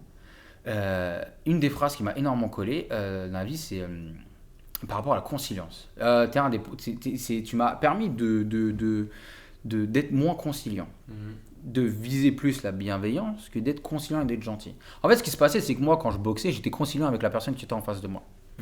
Je m'entraîne beaucoup, je m'arrache beaucoup, et quand je vois que je peux éclater la personne qui est en face de moi, j'arrête de me battre. M'expliquez pas pourquoi, d'accord? Chacun ses problèmes. Je préférais me prendre des coups dans la tête que d'exploser la personne qui est en face de moi. Quand je le connaissais, d'accord? On remet dans le cadre, si je fais mes combats de boxe, ne vous inquiétez pas, j'arrache le mec qui est en face de moi. Mais dès que je connais la personne, ou je me mets dans cette notion d'apprentissage, ou pas de combat réel, bref, je me mettais plein de coups. Et tu m'as dit un truc un jour, tu m'as dit, c'est pas de ta faute si les mecs ils s'entraînent pas aussi bien que toi. Exactement. Quand tu m'as dit ça, je me suis dit, mais putain, c'est vrai. Et ça m'a aidé énormément à passer le cap. Et à partir de là, maintenant, on va dire que niveau conciliant, c'est que si tu as envie de te battre avec moi, bats-toi avec moi. Soit je t'apprends, si tu veux faire un combat, on combat réellement. Mais je cherche plus à... je laisse la responsabilité, ça a commencé par là. C'est ta responsabilité, c'est toi qui choisis. D'accord ? Ça, c'est pas venu du jour au lendemain, hein, d'accord? Ça a pris plus de temps. Alors on parle de quelque chose ancré depuis que je suis tout petit, hein, donc c'est pas genre en mode en une seule phrase, c'est juste que ça m'a pris conscience de. Et donc à partir de là, j'ai pu travailler. De toute façon, au moment où tu prends conscience de quelque chose, tu prends du recul. Où je prenais du recul, donc moi par rapport à ma personnalité, à partir de là, je pouvais mettre en place des nouveaux schémas, tout simplement. Donc après, ça vient avec le temps. Et je faisais déjà énormément de travail sur moi. Pourquoi parce que cette histoire elle est importante parce que je pense que ça peut parler à certains. J'ai compris aussi à ce moment-là que un peu avant qu'à moi il fallait que je travaille sur ma confiance en moi personnelle, que je pouvais pas attendre des gens qui me reconnaissent, parce qu'en fait les gens ils me reconnaissaient, et là ce que j'avais remarqué c'est que ça me suffisait pas pour que moi je prenne confiance en moi. Et donc à partir de là j'ai commencé à faire un truc, c'est que toutes les pensées ultra négatives que j'avais, donc les doutes et que j'arrivais pas à lâcher de mon cerveau depuis que je suis tout petit, je les écrivais sur mon portable tous les jours. J'ai fait ça pendant 1 an non-stop tous les jours. Alors au début, purée, il y avait des sacrés pavés. Et juste j'écrivais ce qu'il y avait dans ma tête. Genre, j'essayais pas de faire des phrases, j'envoyais tout ce qu'il y avait. C'est-à-dire que je balançais pour que j'arrive à prendre du recul par rapport à ce qu'il y avait dans ma tête. Je savais que c'était pas réellement moi ce qu'il y a dans ma tête. C'est simplement des pensées. Toutes les pensées, c'est pas fort. Ça te construit pas. Heureusement, tu as 1 million de pensées. Mais le problème, c'est que des fois, tu as une pensée qui t'attaque tellement fort que tu as vraiment l'impression que c'est toi, tu vois. Mais je sais au fond de moi que non. Donc il fallait que je prenne du recul. Ça, c'était le premier truc. Et deuxième truc, pour avoir assez confiance en moi, pour réussir à me détacher de mes propres pensées, je me suis flatté. Je partais tous les soirs pendant 20 minutes. Au début, ça durait longtemps. Marché, ouais. Et je me flattais. Et genre, quand je me flattais, c'est-à-dire que je revenais sur tous mes succès. Willy, t'as réussi à faire ça. Willy, t'as réussi à faire ça. Willy, t'as réussi à faire ça. Rappelle-toi, tu fais ça. Rappelle-toi, tu fais ça. Et ça m'aidait énormément. Tous les soirs. Pas un soir, je le faisais pas. Et je le faisais. Alors, au début, j'avais l'impression que j'étais un peu fou. Mais quand tu m'as montré, tu dis mais regarde, je t'en avais parlé, tu me dis mais regarde, Mayweather il fait la même chose. Et je me dis si Mayweather le fait, écoute, ça me donne une figure, quelqu'un que je respecte dans le monde de l'entrepreneuriat et de la boxe, tu vois. Donc je me dis attends, s'il le fait, écoute, c'est pas si con, je le continue à le faire. Ça m'a énormément aidé, hein, genre vraiment il n'y a pas de débat, hein. Il n'y a pas de débat. Pourquoi je raconte tout ça? C'est que déjà arrivé, c'est pour ça que ça m'a permis de réussir à passer ces caps-là à ce moment-là. Parce que même si ça a pris énormément de temps, j'avais quand même plus confiance en ma personne pour réussir à mettre des choses en place. Et puis il est arrivé au moment où on regarde Viking. J'ai kiffé Viking. Ah, t'arrêtais pas de me marteler avec ça. Regarde Viking et tout. Businessment parlant, Viking, c'est incroyable. Et on regarde Viking et donc on regarde ensemble. Et je trouve Ragnar super stylé et tout. Et là, il dit, j'adore comment Ragnar est ou sa personnalité, tu vois. Tu parles de ça. Mais je dis, on dirait un autiste, en rigolant. Je lui dis, écoute, il me fait penser à moi, genre dans sa manière d'être avec les autres. Genre, je vais pas rentrer dans les détails par rapport à ça. Mais vraiment, genre, tu regardes un peu Viking, t'as l'impression qu'il fait un repli autistique, le bonhomme. Hein, parce que tu vois qu'il pense pas pareil que les autres à côté et que les interactions sociales, tu vois que c'est pas facile et tu te rends compte même plus tard au fur et à mesure que lui il a son Et elles sont de objectif. plus en plus, Voilà, plus bizarres. Ouais. exactement. Et quand tu m'as dit que t'appréciais ça, alors que moi c'est le genre de choses que je cachais énormément, je me suis dit attends, Nounis, donc ma femme, elle c'est quelque chose qu'elle apprécie chez moi, à savoir, et que quelqu'un que j'apprécie, que j'admire, il me dit la même chose. À ce moment-là, je me suis dit ok. Puis j'ai pas cherché midi à 14h, je me suis dit bon bah, j'ai qu'à essayer d'être moi-même au maximum, pas essayer de me cacher par rapport à quelque chose, et on voit bien ce qui se passe. Donc c'est à partir de là où je me suis dit, tiens, je vais être plus honnête avec moi-même. Clairement, c'est pas facile. Hein. Je vais être plus honnête avec moi-même. C'est-à-dire que, oui, je l'ai appris avant, qu'il y a de grandes chances que je sois qu'il y a un repli autistique, j'ai très bien compris. Je n'ai pas besoin d'aller faire des tests pour. Hein. Quand j'ai commencé quand on m'a fait des petits tests pour rigoler et que j'ai vu que je cochais toutes les cases, mais vraiment vénère. Et au début, je me disais pour rigoler. Mais quand j'ai revu mes vidéos de moi quand j'étais petit, là, j'ai dit ok, chaud. Ça explique plein de choses. Hein. Ça m'a pas permis de. Il y a des gens, on a l'impression que ça les aide et tout. Moi, que dalle. Hein.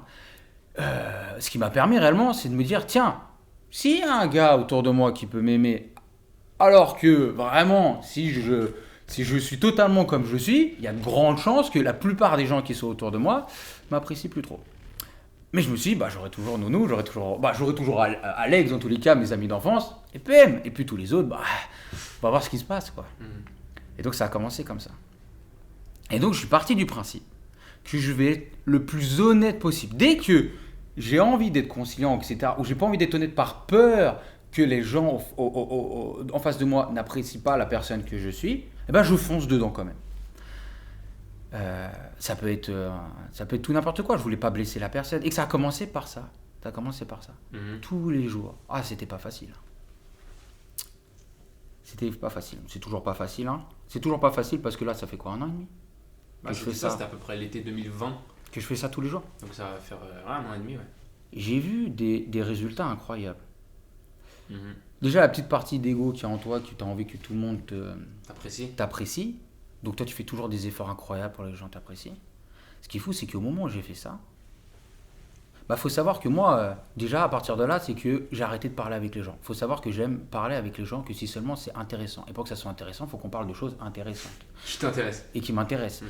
Quand je dis qui m'intéresse, ça veut dire que soit tu me parles de ta vie, et souvent, soit tu me parles réellement directement des problèmes, de ce que tu es en train de mettre en place. Et c'est pas grave, c'est trop mineur. C'est pas grave si tu parles de ta vie, de ton business, etc. Il faut que ça avance, faut que ça soit utile en fait. Si tu me parles de foot, etc., au bout de 5 minutes, ça va m'ennuyer et j'ai plus envie. Et avant, je faisais cet effort de rester avec la personne. Bon, bah maintenant, ce que je fais, c'est que je me barre. Vraiment, je fais vraiment le truc que j'ai vraiment envie. Bon, imaginez la première personne qui est en face de moi qui vit ça. Il ne vit pas bien. Hein. J'arrête de parler. J'apprécie ne pas parler. Genre, j'aime parler quand j'ai quelque chose à dire. Mais si j'ai rien à dire, je pourrais rester muet. Ça ne me dérange pas du tout.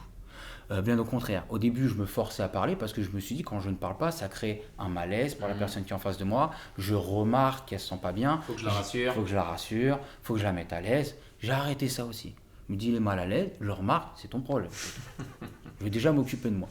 Donc j'ai remarqué, à partir ça c'était plus dur, je voyais les gens autour de moi, j'observais les gens qui étaient mal à l'aise, normal, parce que bon t'as un mec en face de toi, t'es rasé, qui parle pas et qui te regarde comme ça, tu vois. T'avais une plus grosse barbe en plus. Ouais. T'avais une tête de méchant. Ouais. Et tu sens qu'il est pas à l'aise, tu vois, et que moi je faisais pas d'effort pour qu'il le soit non plus. Parce que j'avais pas envie de parler. Parce que j'étais dans ma tête. Si j'avais envie de jouer aux échecs ou à Brawl Stars, faut imaginer, moi, un des moyens que j'ai pour réfléchir, j'ai besoin de jouer aux jeux vidéo. J'ai besoin d'utiliser quelque chose. Donc voilà, tu vois, quand on commence à raconter des trucs un peu chelous. Et donc voilà, ça me permet réellement de mettre des choses, de mettre des briques. D'accord. Ce qui faut aussi imaginer quelque chose, c'est que moi, mes interactions sociales, je les ai apprises. C'est pas inné. Je les ai appris, c'est-à-dire que j'ai appris à interagir avec les gens, parce que je n'interagissais pas avec les gens. Alors il y avait de la timidité, mais surtout aussi parce que je n'avais pas envie. Et donc je me suis forcé à le faire, parce que bon, il y avait Pierre Mathieu qui m'a bien aidé, et à l'époque, mon ami aussi, ils étaient deux. Et Et ça m'a aidé à m'extravertir un petit peu. Et donc à ce moment-là, je me suis dit, ok, et j'ai regardé vos codes, votre manière d'être, méthodiquement, par quoi vous commencez, qu'est-ce que vous faites pour que moi, je commence à interagir avec le peuple. Hein. Et donc ça m'a énormément aidé pour le coaching. Donc c'est-à-dire que toute mon interaction, je l'ai méthodisée. C'est-à-dire qu'il faut comprendre que quand j'interagissais avec quelqu'un, je commençais par... C'est qu'un match de foot. Hein. C'était... ok, il y avait ça, Faut que je dise ça. bonjour. Faut que je dise bonjour, il y a le comment truc, il va. etc. Parce que je sais, etc. Et tout. Incroyable. Parce que... Et ce qui est fou, c'est que moi, j'observe énormément les gens qui y a autour de moi, de leur manière, comment ils interagissent. Donc bien sûr, ça commence à faire très long, ça fait longtemps que je fais ça. Donc d'un coup, arrêter tout et me dire, bah c'est pas grave, s'il sent pas bien le bonhomme en face de moi, c'est son problème. Tu sais, je suis empathique. C'est pas parce que j'ai pris cette décision que je suis pas empathique. Au contraire, c'est pour ça que je voulais pas que les gens soient mal à l'aise face à moi, parce que je me rends compte de la souffrance que ça peut avoir. Moi, quand je suis mal à l'aise, je me rends compte de la souffrance que c'est, et j'aimerais que la personne en face me mette à l'aise. Les gens ne le font pas parce que j'ai remarqué que on est énormément intéressés à nous. Concentrés sur nous. Et concentrés sur nous. Donc moi, je me suis dit, bon bah allez, je me concentre un peu sur moi et on voit ce qui se passe. C'était intéressant, je te l'ai dit, tout simplement pourquoi ? Parce que les personnes faisaient beaucoup plus attention à ce que je disais, ou même à ma personne. Pourquoi ? Parce que je l'ai remarqué, ouais. Ça, c'est incroyable. Cette différence est incroyable. Tellement incroyable que j'étais sur le cul sur le moment. C'était fou. Même toi, tu l'as remarqué. C'était fou. Parce que vu que je parlais moins, et vu que je ne parlais que parce que j'avais envie de parler, et la plupart des personnes s'arrêtaient pour m'écouter parler, ou m'écouter parler. Ou voulaient beaucoup plus de validation. Alors ça, c'était incroyable. Ça, c'était incroyable. Quand les gens, ils ont essayé ils recherchaient ma validation, je me dis, mais mais n'importe quoi. C'est-à-dire que quand j'étais petit et adolescent, c'était quelque chose que je rêvais. Et là, je l'avais alors que je parlais pas. Ou que je parlais pas, ou que je faisais ou je forçais même pas ma façon d'être. J'étais comme j'étais, et que s'il m'aimait pas, il m'aimait pas. Et si j'avais quelque chose à dire, je le disais. Tu vois ? C'est-à-dire, être honnête, ça veut pas dire de dire tout ce qu'il y a dans ma tête, c'est simplement si on me pose la question, de répondre la manière la plus honnête. Donc, à tes risques et périls. Soit tu me poses la question et je t'explique réellement ce qu'il y a dans ma tête par rapport à ce que je vois, par rapport à ce qui se passe. J'y mets pas forcément une opinion directement. La seule différence, c'est que je commence souvent la discussion parce que qu'est-ce que j'ai observé autour de moi. On revient dans les faits, on revient surtout dans ce qui se passe réellement. Enfin, j'essaie au maximum. Et donc, j'ai commencé à faire avec les coachs. Mais qu'est-ce qui s'est passé ? C'est que ça a généré des conflits. Mais c'est incroyable le niveau de conflit que ça a généré. Mais avec tout le monde. Mais tout le monde. Mais normal. Avant, j'étais conciliant, je voulais pas créer de conflit. Et puis là, tout d'un coup, je vais essayer de parler directement avec ma propre personne. Bon, je vais pas te mentir, le niveau de conflit, il est incroyable. Mais le truc, c'est que je ne cherche pas le conflit. C'est pas quelque chose que je recherche. Mais essayez demain d'être honnête avec la personne qui est en face de vous, c'est obligé qu'il y a quelque chose qui va prendre mal. Il va se sentir pas bien à ce moment-là. Et c'est pas parce que je le faisais que j'avais pas d'empathie pour la personne. Au contraire, c'est-à-dire qu'en plus je faisais ça, je prenais le choix de le faire, je voyais que ça blessait la personne en face et je continuais. Je vais pas vous mentir, je rentrais le soir, j'étais vraiment pas bien. Je me suis dit, je suis le plus gros connard du monde. Et puis t'as Pierre Mathieu qui est là pour m'aider un petit peu. Il me dit, mais non, t'inquiète pas, oui, etc. Tu sors ton côté un peu débile. Je suis moins conciliant. Tu m'as aidé. Tu veux non, t'inquiète, 2 minutes. Tu m'as aidé dans cette étape-là.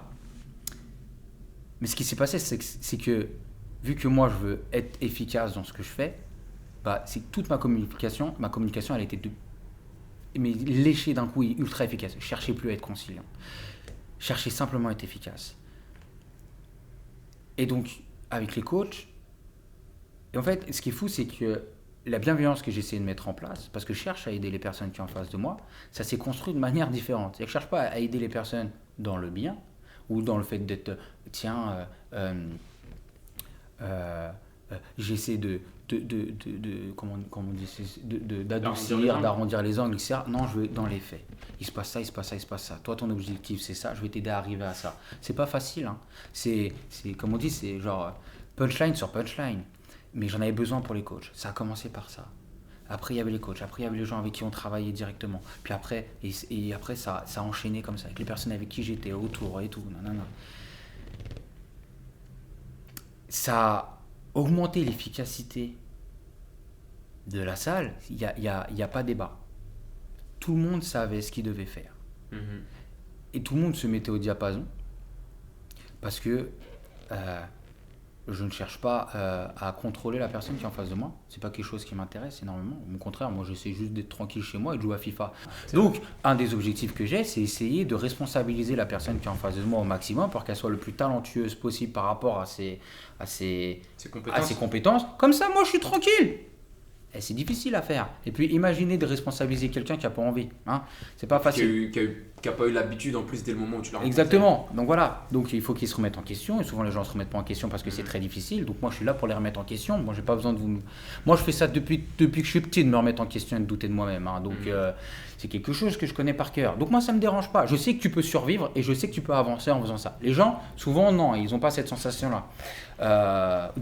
Maintenant quand je dis les gens, c'est la masse. Parce qu'avec toutes les personnes avec qui je l'ai fait, je me suis remarqué qu'ils s'accrochaient dur comme fer à leurs croyances, même si ça les limitait par rapport aux objectifs qu'ils voulaient. Parce qu'en vrai, je m'en fiche des croyances qu'ils avaient. Simplement, toi, ton objectif, c'est ça. Bon, bah, poteau, on va t'emmener là-bas. Coup de bol, si ton objectif, il se rapproche du mien quand on travaille ensemble, d'accord, bah, on va trouver un moyen tous les deux pour que tu t'arrives à cet objectif-là. Et on va y arriver le plus rapidement possible. Donc, on va pas chercher midi à 14h.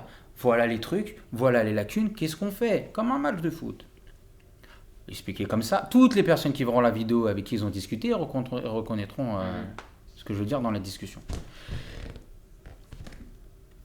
Enfin bref, je ne sais pas trop si je suis clair. Ce que je veux dire par là, c'est que le fait de faire ça, c'est que déjà j'ai pris confiance à travers ma personnalité. J'ai remarqué autour de moi tellement de changements. C'était incroyable. Et surtout, bah, j'étais moins frustré. Parce que j'étais comme j'étais. Tu pouvais faire plus toi. Exactement. Et alors, je vais pas vous mentir, hein, j'ai toujours maxi des doutes. Encore aujourd'hui, on en discutait. Parce que si tu changes pas du jour au lendemain, et puis tu as des schémas qui reviennent et qui toquent à la porte. Mais fondamentalement, on a arraché le business grâce à ça. Et ça a énormément aidé. Et en fait, après, je réfléchis énormément sur ma manière d'être, ma façon de penser, ma psychologie. Et j'ai remarqué, j'ai observé un truc depuis pas très longtemps, hein, peut-être quelques mois, que ça y est, j'ai commencé à me remettre en question sans douter. C'est incroyable. C'est-à-dire que je me remets en question en étant serein. C'est incroyable pour prendre des décisions. Parce que tu as pris des steps. Exactement. C'est incroyable pour prendre des décisions. Incroyable. D'où les dernières décisions de ces derniers mois. L'année 2020, c'était du n'importe quoi. Hein. J'avais tellement confiance. C'est banzai. On a pris des décisions très difficiles. Pour vous dire, 3 mois après, en plein Covid, on a refait un crédit. C'est-à-dire que moi, en 3 mois, j'ai récupéré 100 000 € pour la boîte. En plein Covid. En plein Covid. À la fin de l'année, on avait un business rentable.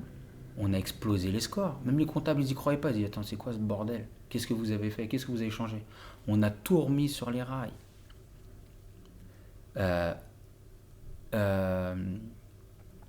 que j'ai fait aussi, c'est que j'ai décidé de m'occuper du marketing. Et je suis allé voir Père Mathieu. Je lui ai dit, écoute, là, le dernier qu'on a eu, bon, j'espère qu'il ne regardera pas la vidéo, mais je n'ai pas trop aimé ce qu'il avait fait. Et je lui ai dit, moi j'en ai marre des branquignoles en marketing qui viennent nous voir, qui nous disent, les gars, je peux vous rendre riche, je peux vous faire gagner au moins 1 000 € ou 2 000 € par jour. Moi, je fais le constat, j'ai dit, écoutez les gars, s'il arrive à faire 1 000 € ou 2 000 € par jour, il n'aurait pas besoin de nous, il le ferait avec sa société. Donc il y a de grandes chances que ce mec-là, il ne sait rien faire. Ils vont juste du rêve, ils vont juste du vent.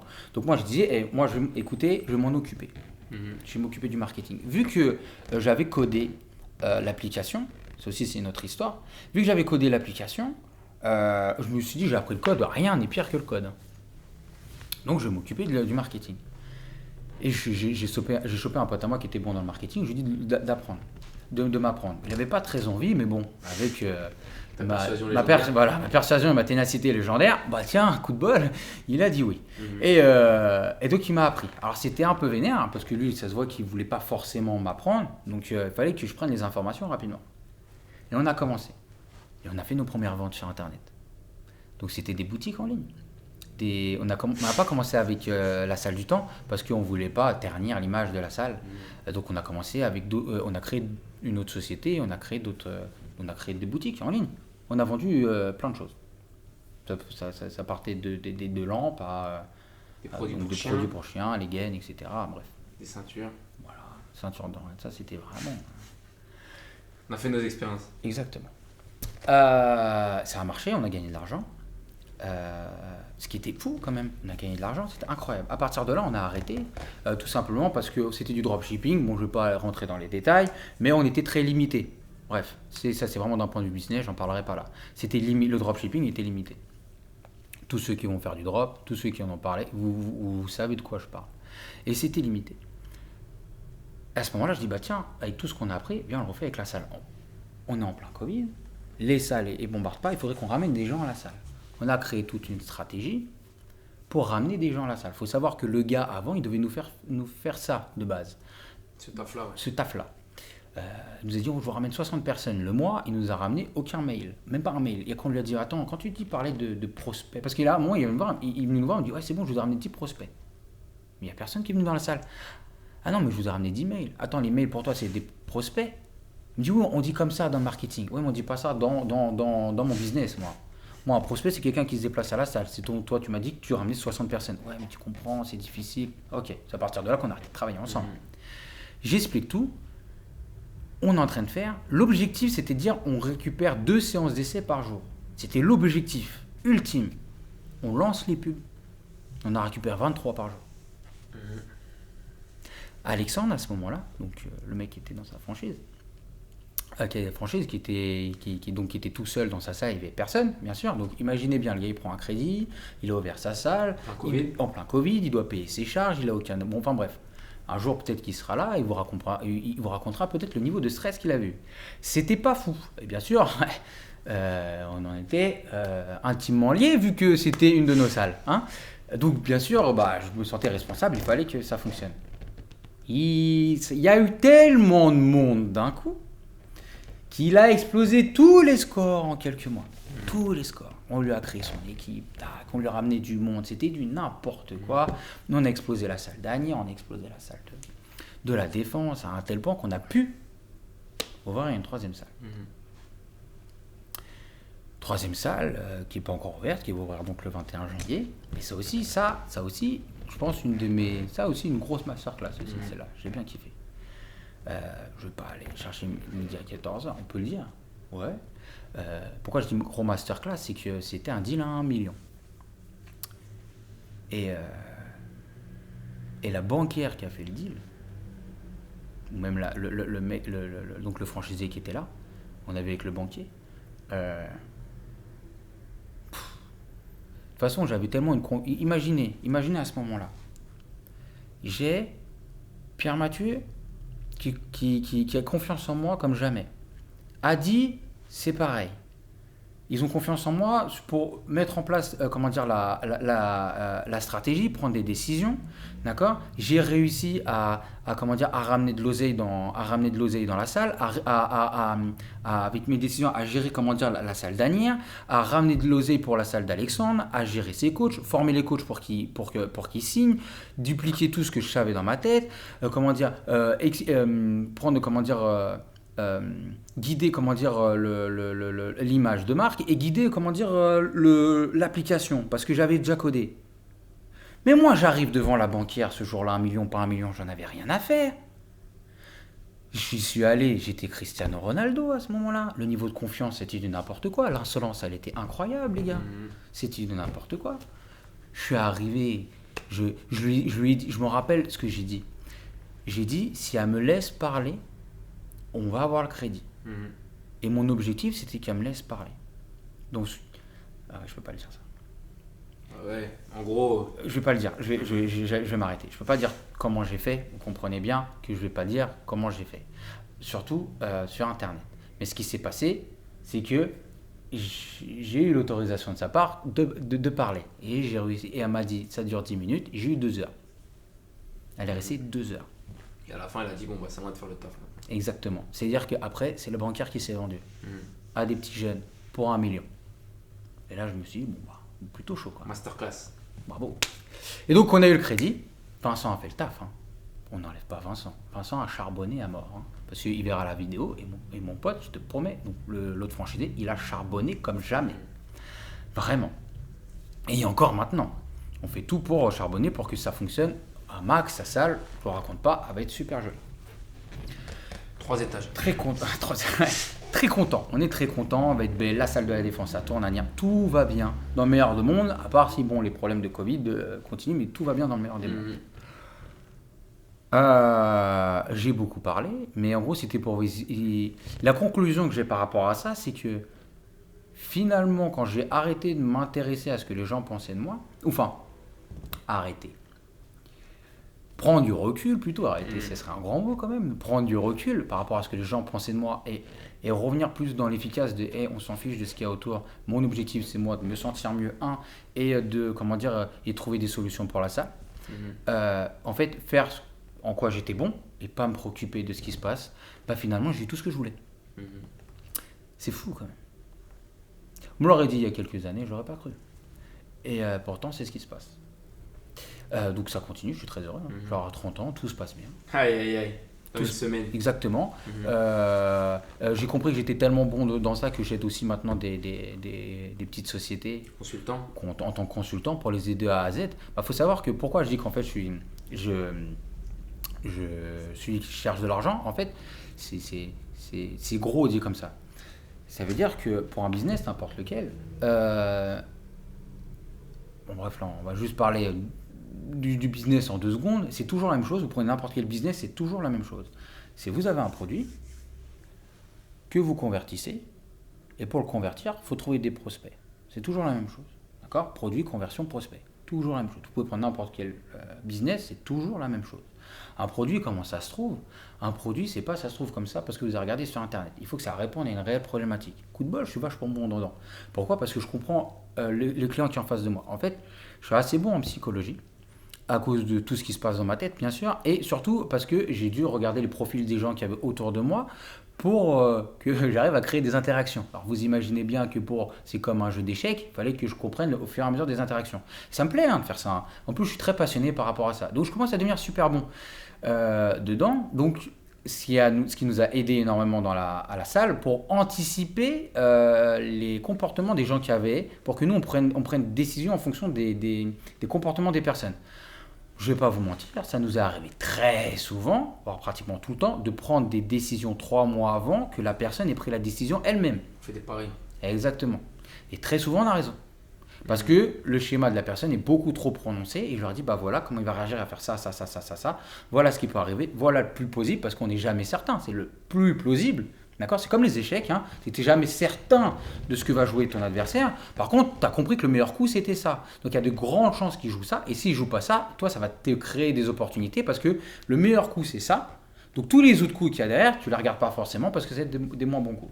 Pour les gens qui jouent aux échecs, ils vont comprendre. Bah, c'est un peu pareil, en fait. Donc, c'est des grosses suppositions. On n'est jamais sûr de rien.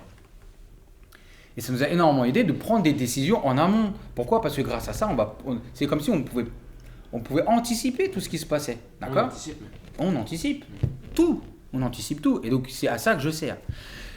Donc, pour revenir au produit, c'est le fait que je comprenne ça et la psychologie, bah, j'arrive à concevoir les problématiques des personnes. Bien sûr, tu ne peux pas tout savoir tout seul dans ton lit ou dans ton bureau, d'accord ? À toutes les personnes qui entreprennent et qui veulent entreprendre, et s'ils veulent créer un produit, bah, c'est simple, vous devez tester votre produit directement et de savoir si ça répond à des problématiques. Il ne faut pas aller chercher plus loin que ça, hein, tout le temps. Une vraie étude de marché, si vous sortez dehors et vous voyez, hein, si ça répond à des produits, et même encore plus, c'est que il faut comprendre la personne pourquoi elle achète un produit. Il faut savoir que n'importe quel produit qui existe, il est là réellement pour aider quelqu'un qui est en face de toi. Peut-être vous ne comprenez pas, même un simple stylo, même une simple montre, un t-shirt, ça aide la personne. Peut-être de manière plus subtile que vous le croyez, mais n'importe quel produit aide. D'accord ? Plus vous avez un produit qui aide de manière internationale, plus vous avez... Plus tu prends de l'oseille. Plus tu prends de l'oseille, parce que tu as un business international. C'est ce qu'on dit. C'est plus ta problématique est grande, plus ta réponse, elle l'est. Donc c'est important. Donc ça, coup de bol, j'ai tellement fait, on l'a tellement fait, parce qu'on l'a fait aussi avec la salle du temps, on l'a revu plein de fois, parce qu'on a changé techniquement notre produit à l'intérieur. On a pivoté plusieurs fois. On l'a fait pour les Internet, on a vendu je ne sais pas combien de produits. Et là, on crée donc notre propre produit aussi, sur Internet, très important. Et je le fais aussi pour les sociétés à côté, et je le fais pour mes potes aussi à côté. Donc bref, je l'ai beaucoup fait, quoi. Une fois que tu as compris ça, le but c'est de le convertir.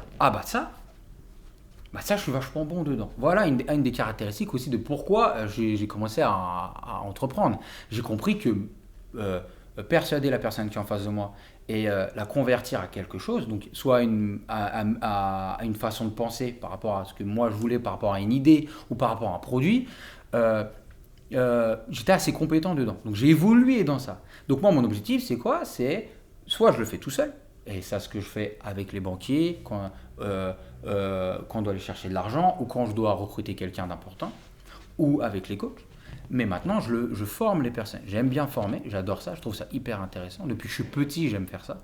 Depuis que je suis petit, en fait, dès que j'apprends quelque chose, j'aime bien l'apprendre à une personne. Le dupliquer, le déléguer. Le dupliquer. Il n'y a même pas de déléguer, c'est juste j'aime apprendre à quelqu'un d'autre, même s'il n'a pas envie. Quand j'étais petit, j'aimais te dire ce que j'avais appris. D'accord ? Je trouve ça super intéressant. C'est super intéressant de dire tiens, regarde, on a appris ça, t'as vu, ça peut t'aider. Mais toi, etc. ça t'aide aussi à l'imprégner encore plus. Ouais, aussi, mais exactement, j'aimais, tu vois, genre on va dire un truc tout bête, ça m'arrivait que quand je jouais à FIFA et que je trouvais un truc qui me permettait de battre tout le monde, je disais aux gens, attends, fais ça, je t'apprends à comment le faire, etc. Parce que moi, mon objectif, c'est quoi ? C'était pas forcément de battre tout le monde, c'était j'apprends. Bien sûr, c'était aussi de battre tout le monde. Mais en gros, je me disais aussi, c'était que si lui, il apprend, il jouera mieux contre moi. S'il joue mieux contre moi, je vais devoir trouver d'autres solutions pour être encore plus fort. Parce que moi, mon objectif avant de battre quelqu'un, c'est de devenir plus fort. Et que, quand je viens de plus fort dans quelque chose, obligatoirement, je bats les gens. Je ne cherche pas à battre les gens en premier. Parce que c'est plus efficace de devenir plus fort, tout simplement. Et puis je prends du plaisir dedans. C'est comme ça que je fais. Et donc, bref, c'est pour ça que je formais de base tous les trucs. Je disais aux gens, regarde ce que j'ai fait, je trouve ça super intéressant, je voulais toujours, tout ce que j'apprenais, j'essaie de le former aux autres personnes. Donc là, qu'est-ce que je fais ? C'est que je forme directement les personnes à convertir. Donc ce que je sais faire, je le forme. Et c'est facile pour moi parce que j'ai tout méthodisé, parce que c'est pas quelque chose d'inné, c'est quelque chose que j'ai appris. Les patterns, les méthodes. Les patterns, les méthodes, exactement. Donc je le méthodise et plus ça va, plus j'affine parce que j'ai appris à mieux former aussi. Parce que là, on en a formé un paquet de personnes depuis qu'on a commencé et même avant. Donc je commence à être plus efficace. Maintenant, un coach, s'il a les caractéristiques au départ, donc je ne les donnerai pas là, mais il y a 2-3 caractéristiques qui sont importantes que je ne peux pas apprendre à la personne parce que c'est vraiment lié à une certaine personnalité. Une fois que je l'ai trouvé cette personne-là, je suis sûr à 100% que je peux la former de A à Z pour qu'elle devienne... Il faut savoir que former, ça ne veut pas dire que je l'apprends à faire du coaching. Je l'apprends à la musculation. Il faut bien comprendre pour les gens qui sont coachs. J'apprends à enseigner ce que tu sais. Donc, quelqu'un qui ne fait pas de musculation, je ne peux pas l'aider. Je ne suis pas là pour t'apprendre la musculation. Ça, tu l'apprends tout seul. Tu as des vidéos YouTube, tu t'entraînes et il y a des cours et il y a des formations. Moi, je t'apprends à enseigner à quelqu'un. D'accord ? Parce que si tu enseignes bien à quelqu'un, il y a plus de chances qu'il va se développer plus rapidement. Et bien sûr, tout ça passe par plein de choses. Et à la fin, gagner de l'argent, parce que tu ne fais pas ça pour les beaux yeux. Il y a un moment, il faut nourrir ta famille et toi aussi. Donc, il faut pouvoir vendre tes compétences. Donc, moi, j'apprends ça. Pour tout, vendre n'importe quoi, pour moi, c'est quelque chose de normal. C'est facile. Vendre, c'est pas quelque chose, c'est pas un gros mot. Vendre, je vends tout le temps. C'est-à-dire, quand je dis je vends tout le temps, c'est que depuis que je suis tout petit, vu que j'ai pas confiance en moi, alors ça, c'est vraiment... vu que j'ai pas confiance en moi, c'était pas possible de soumettre quelqu'un par, tu sais, dire t'es obligé de le faire, tu dois me croire. Je sais pas comment expliquer ça. Je pouvais pas donner d'ordre. Obligé, c'était pas possible pour moi. Pourquoi ? Parce que je me dis je n'ai pas la légitimité. Donc je devais toujours vendre mon idée. Parce que je me suis dit, j'ai plus de chances qu'il me suive s'il comprend ce que j'ai dans la tête et si ça lui paraît logique, d'accord, que de lui imposer. J'ai jamais réellement voulu imposer quelque chose à quelqu'un. Et pas parce que je n'avais pas envie. Vous comprenez bien qu'à 15 ans, j'avais très envie d'imposer mes problèmes, mais je n'y arrivais pas, je n'avais pas assez confiance en moi. Donc, je n'imposais pas. Et donc, en fait, tout simplement, je vendais constamment. Dès que j'avais une idée, dès que je le vendais. Et ça me prenait des heures s'il fallait ou des jours quand j'arrivais pas, quand j'avais la sensation que c'était la meilleure chose à faire pour quelqu'un. Donc j'ai toujours fait ça en fait. Et maintenant je suis juste beaucoup plus efficace. Et donc j'aide à faire ça. Et le dernier truc qui me manquait, c'était les prospects. Donc je sais comment faire si tu es auto-entrepreneur ou entrepreneur pour trouver des prospects. Mais clairement, depuis qu'on a la compétence de marketing, là, il n'y a plus de débat. D'accord ? Là, on ne parle pas de quelques prospects à convertir. Là, on parle que je peux toucher n'importe qui en marché froid. Donc, vous comprenez bien que si j'ai réussi à faire ça, après, on ramenait avec des coachs, et tous les coachs, ils tuaient, ils coachent super bien, ils forment super bien. Et en plus de ça, ils convertissent, d'accord, pour faire en sorte que la société tourne, pour que les clients puissent rentrer dans la société, parce que, la société tourne, donc les clients ils peuvent venir, c'est quelque chose de sain, tout le monde se sent bien. Pourquoi ? Parce que les coachs gagnent leur oseille, c'est pas trop cher, tout le monde est content. Exactement, l'argent est important, d'accord ? Tout le monde est content. Si demain on ne trouvait pas de moyen de leur faire gagner de l'argent, je vous promets que tous les coachs qui sont, ils ne travailleraient pas avec nous. C'est les constats. Ils sont contents parce qu'on les paye à la fin du mois, ils ne se posent même pas la question. Quand il y a des complications, chacun son travail. Eux, leur travail, c'est que tout se passe bien avec les clients. Que ça se passe bien avec eux, qui signe quand il y a une séance d'essai qui arrive, et nous, gérer tous les gros problèmes derrière. Ils ne veulent pas savoir tous nos problèmes, ils veulent pas savoir les problèmes qu'on a, ils s'en fichent. Chacun son taf, exactement, chacun son taf. Ce que je veux dire par là, c'est qu'une fois qu'on a fait ça, tu gères tous les points d'entrée. Et vu que je gère tous les points d'entrée, je peux plus facilement le dupliquer, plus facilement l'enseigner. Donc voilà, c'était un peu long, mais en gros voilà. Moi je kiffe.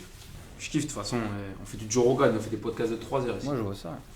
Et c'est lourd, tout à l'heure tu parlais, tu répondais déjà de toute façon un peu à une des questions que j'avais. Quand tu parlais de comment est-ce que tu fais du business ou comment est-ce que tu vends un produit, donc sur le fait de trouver ton produit, trouver les prospects, convertir. Moi la question c'est, par rapport à des gens qui s'intéressent au business ou par rapport à des gens qui veulent faire du business, c'est quoi le conseil que tu aurais à leur donner sur quelque chose que toi tu juges important? Par exemple, Didier la semaine dernière, il disait l'importance de démarrer tôt. Tu vois, moi par exemple, un conseil que j'avais pu donner, c'était le fait de ne pas hésiter à pivoter rapidement si tu sentais que c'était le bon truc à faire. Un conseil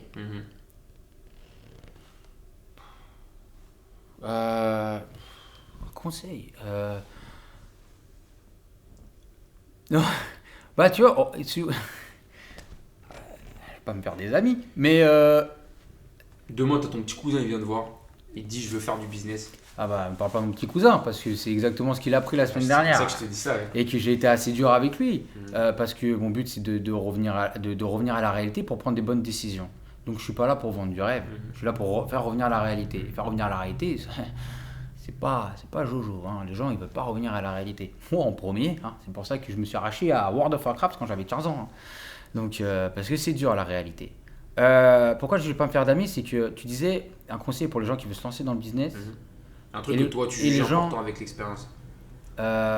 Si vous avez besoin de quelqu'un, si vous avez besoin de vous faire d'être rassuré ou de te motiver, ça veut dire que vous attendez de ma part ou vous allez regarder des vidéos sur internet pour vous rassurer de vous lancer dans un business, d'accord ? C'est pas fait pour vous. Voilà, cherchez pas midi à 14h, c'est pas fait pour vous, restez là où vous êtes. Parce que en fait, l'entrepreneuriat, personne ne va vous rassurer. Au contraire, on va vous challenger. Donc si vous cherchez à être rassuré, ne le faites pas. Vous n'allez vraiment pas bien le vivre. Ça, c'est le premier truc. Pour toute la responsabilité en fait. Exactement. En vrai, toutes les personnes qui veulent se lancer au business, ils n'ont pas besoin de mon conseil, ils sont déjà dans les dos, ils sont déjà en train de taffer. Ils vont le faire et ils voient ce qui se passe. Tu as ça en toi. T'as pas le truc que tu as envie d'entreprendre dans ta vie. Tu as un truc viscéral qui te dit putain, je veux faire la chose que je souhaite. Il y a des gens, c'est la liberté. Il y a peut-être d'autres gens, c'est parce que j'ai envie de construire quelque chose. Il y a des gens, c'est l'oseille. Il y a des gens, j'en sais rien. Mais c'est viscéral. Et c'est irrationnel. D'accord ? Donc si toi, tu essaies de rationaliser ton lancement Mhm.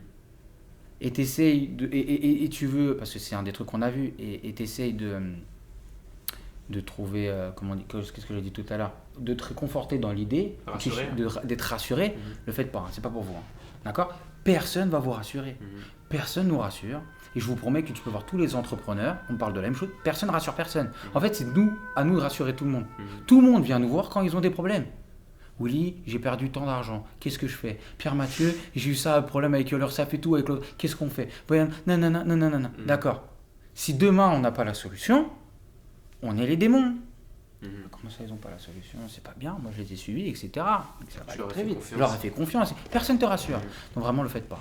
Ah, vous n'avez vraiment pas bien levé. Pour toutes les personnes qui sont déjà entrepreneurs, il y a des gens qui... Et on va tous être au même stade. Pour les gens qui font pas d'oseille et les gens qui font de l'oseille, je vais raconter ce que j'ai dit à une personne que je formais. Elle m'a dit qu'elle avait bien aimé l'image. J'avais trouvé ça en 2 spies, et vu qu'elle a bien aimé, je vais le répéter, ça l'avait aidé. Elle m'a posé comme question, elle m'a dit, est-ce que c'est le bon moment pour moi de le faire? Par rapport au démarrage de son business. Ouais. Elle avait déjà démarré, et moi, on voulait mettre une soupape. Elle m'a dit, Willy, j'ai ça à faire, j'ai ça à faire, j'ai ça à faire, j'ai ça à faire. Elle va se reconnaître. J'ai ça à faire, j'ai ça à faire, j'ai ça à faire. Enfin bref, il y avait plein de trucs à faire, quoi. Ça va pas. Tu regardes quoi? Ah, c'est beau. Et ça va pas avec comment dire, avec le timing, elle me disait. Et il me dit, Willy, qu'est-ce que t'en penses? Et je lui dis, c'était assez drôle, et je lui dis qu'on n'en avait rien à foutre. Et elle a rigolé, je lui ai dit, franchement, on n'en a strictement rien à faire. En fait, il y a un truc que tu comprends pas. Je lui ai dit, j'en ai rien à faire de savoir si t'as du temps ou t'as pas du temps. On n'en a rien, personne n'en a à faire. Et que croire que tu vas réussir à lancer ton business ou à t'arracher sans donner énormément d'efforts au départ, c'est utopique. D'accord? Croire qu'il y a toujours le bon moment, c'est utopique. Les attentistes n'ont rien du tout. D'accord? Il faut se lancer et tu fais avec. C'est ce que je lui ai dit. Je lui ai dit, il faut bien comprendre. Et l'image qu'elle a bien aimée, c'était l'image de l'avion. Où je lui ai dit, tu sais, un avion, bref, ça se donne à 100% au début pour pas décoller du sol. Hein. Et pendant une longue période. Une fois qu'il décolle, il donne encore de l'effort. Et après, et c'est là tout l'effort qu'il fait. Et après, une fois qu'il est en haut, il est tranquille. Voilà. Il faut que tu sois là. Si tu as la sensation que là, il faut que ça soit facile cette période, c'est pas fait pour toi l'entrepreneuriat. Mais on arrête maintenant, on travaille même pas ensemble. Là maintenant, tu fais comme n'importe qui créerait un business, tu serres les dents, tu assumes ta décision et banzai. Et après, je lui dis, tu m'appelles quand c'est décidé. Grève, 10 minutes après, elle a dit, vas-y, c'est bon, on y va. Ouais, t'es stressé, on s'en fout, c'est la vie. T'es obligé d'être stressé, t'es obligé d'être pas bien, tu seras obligé de travailler comme je sais pas quoi, tu seras obligé de travailler, de pas avoir de résultats au départ. Bref, mais c'est pas grave, faites confiance au processus. C'est comme la musculation. Dites-vous que c'est comme la musculation. T'as fait un entraînement. Ton entraînement, il peut être super efficace. Je te promets qu'à la fin de ton entraînement, t'as pas les abdos. Hein. Mais c'est normal, on sait que ça va évoluer ton corps. Donc tu fais confiance au processus. Tu dis, si je le fais tous les jours, je mets brique par brique, c'est normal qu'au bout de 3 mois, si je m'entraîne bien, je vais commencer à avoir du résultat. C'est pareil avec le business. Tu vas faire plein de tâches au début, surtout que quand tu sais pas, tu vas surtout exécuter dans le vide, mais il faut exécuter dans le vide. C'est pour ça que les gens qui cherchent à se faire rassurer, c'est pas bon pour eux. C'est pas pour eux tout court. Non, c'est pas pour eux tout court, parce que l'objectif, c'est que qu'ils deviennent super forts à prendre des bonnes décisions très très très rapidement. C'est comme ça que tu vas réussir à évoluer. C'est pour ça qu'on va avoir des mentors, parce que eux ils savent, ils vont t'aiguiller, ils vont t'aider à aller plus vite, aller plus loin. Mais si tu n'en as pas au départ, parce que ça se trouve dans ton entourage t'as personne comme nous, il faut que tu apprennes le plus rapidement possible. Et pour apprendre le plus rapidement possible, il faut que tu fasses le plus d'erreurs possible. Voilà, le schéma il est tout con. C'est tu veux trouver des bonnes solutions et faire en sorte que ton business fonctionne, donc il te faut de l'expérience. Pour avoir de l'expérience, d'accord, donc il faut avoir des... Tu te scratches. Il faut que tu te scratches, comment on peut dire ça, il faut que tu prennes des mauvaises décisions. Donc finalement, prendre des mauvaises décisions, ça te permet d'avoir un business rentable. C'est vrai, parce que c'est les mauvaises décisions qui te permettent d'avoir de l'expérience. Tu vois, on joue aux échecs. je vais me prendre moi comme exemple, surtout quand je joue aux échecs, qu'est-ce que je fais? C'est que je fais un maximum de parties pour voir le maximum d'erreurs, pour essayer d'apprendre de mes erreurs le plus rapidement possible, pour avoir une courbe d'apprentissage rapide. Tout simplement. Mais c'est la même chose avec l'entrepreneuriat. Donc il faut y aller. En fait, faut couper votre cerveau. Il faut couper le cerveau, il faut y aller. C'est irrationnel. D'accord. Je trouve que dire des phrases sans parler de sa propre expérience, ça a pas de valeur. Donc je vais en parler d'une de mes expériences personnelles. Au jour où on a commencé le business, la salle du temps, il nous fallait un développeur. On est allé voir Didier. Didier il nous a expliqué que c'était cher. Et nous, on n'avait pas d'oseille. Et à ce moment-là, Pierre-Mathieu, je me rappelle, c'était un jeudi matin, et Pierre-Mathieu m'envoie un message, il me dit regarde Willy, j'ai trouvé un truc sur internet pour rigoler. Il m'a dit tu peux devenir développeur en 10 semaines. Moi je regarde le site, je regarde. Je dis mais attends, la prochaine formation est dans 1 semaine. Et je dis tu vas la faire. Lui me dit mais non, je vais pas la faire. Peut-être. Informatique en STAPS. Voilà. Moi j'ai jamais ouvert un ordinateur de ma vie, tu vois. Enfin, à part pour les conneries de base et télécharger des vidéos que tu as envie de regarder, tu vois. Et à l'époque, mais c'est tout, tu vois, genre. Et moi je dis bah vas-y, on a besoin d'un développeur. Banzai, je fais la formation. Ça a rien de rationnel. Rien du tout. D'accord. Quand je dis ton cerveau. Tu coupes ton cerveau. J'ai coupé mon cerveau. J'ai vu que j'avais pas assez d'argent, j'ai revendu mes meubles et donc j'ai lâché mon appartement parce que j'ai lâché mon taf et j'étais auto-entrepreneur donc j'allais plus avoir d'oseille. Donc j'ai lâché tout l'oseille que je gagnais, j'ai lâché mon appartement et j'ai une meuf à ce moment-là, hein, donc il y a de grandes chances que ma meuf me lâche aussi, mais elle était déter avec moi donc bon, tout va bien. Elle est toujours là. Elle est toujours là. Et je lâche tout, je rentre chez ma mère, alors que ça fait quoi 25 ans, ça faisait 6 ans, 5-6 ans que j'étais plus pour rentrer chez ma mère. Je rentre, et là, 1 semaine après, je me retrouve dans une formation. Le mec, je l'ai eu au téléphone avant. Il me dit, c'est quoi tes compétences? J'y connais rien en informatique. Par contre, il y a un truc, c'est que j'apprends vite. Donc si tu me dis et que tu arrives à me persuader là maintenant que tu peux faire de moi un développeur, je viens. Dis oui. Bon, ça suffit, hein. Tu sais, il ne fallait pas me persuader longtemps. De toute façon, j'avais prévu d'y aller. Pierre-Mathieu, il m'a aidé à payer la moitié de la formation. Et voilà, lundi, bim, devant l'ordinateur. Ouais. Panique générale. Tu crois quoi? J'ai paniqué. C'est la pire année de ma vie. Un des plus grands succès que j'ai eu, c'est le jour où j'ai vu mon application tourner sur Apple. Incroyable. Je me rappelle, j'étais avec mon père, il m'a vu, genre une béatitude. C'était un truc, je rêverais à réavoir cette sensation-là.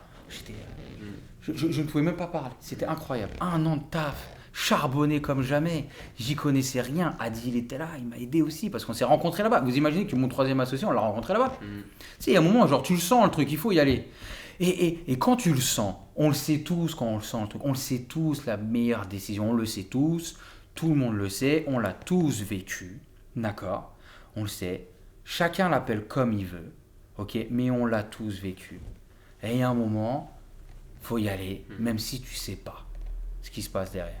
Tu te jettes, comme il disait Didier, tu te jettes de la falaise et puis tu te démerdes avant d'arriver. Ouais, j'avais vu ça, j'avais bien aimé, je sais plus qui a donné cet exemple en vidéo, j'avais bien aimé. Genre un entrepreneur qui réussit, souvent bah t'as un mec qui va se préparer, il va préparer son parachute, etc. Il va jeter de la falaise avec le parachute. Bon, bah, un entrepreneur, ce qu'il fait, c'est qu'il va jeter de la falaise et il construit à ce moment-là. Exactement. Pour éviter de mourir.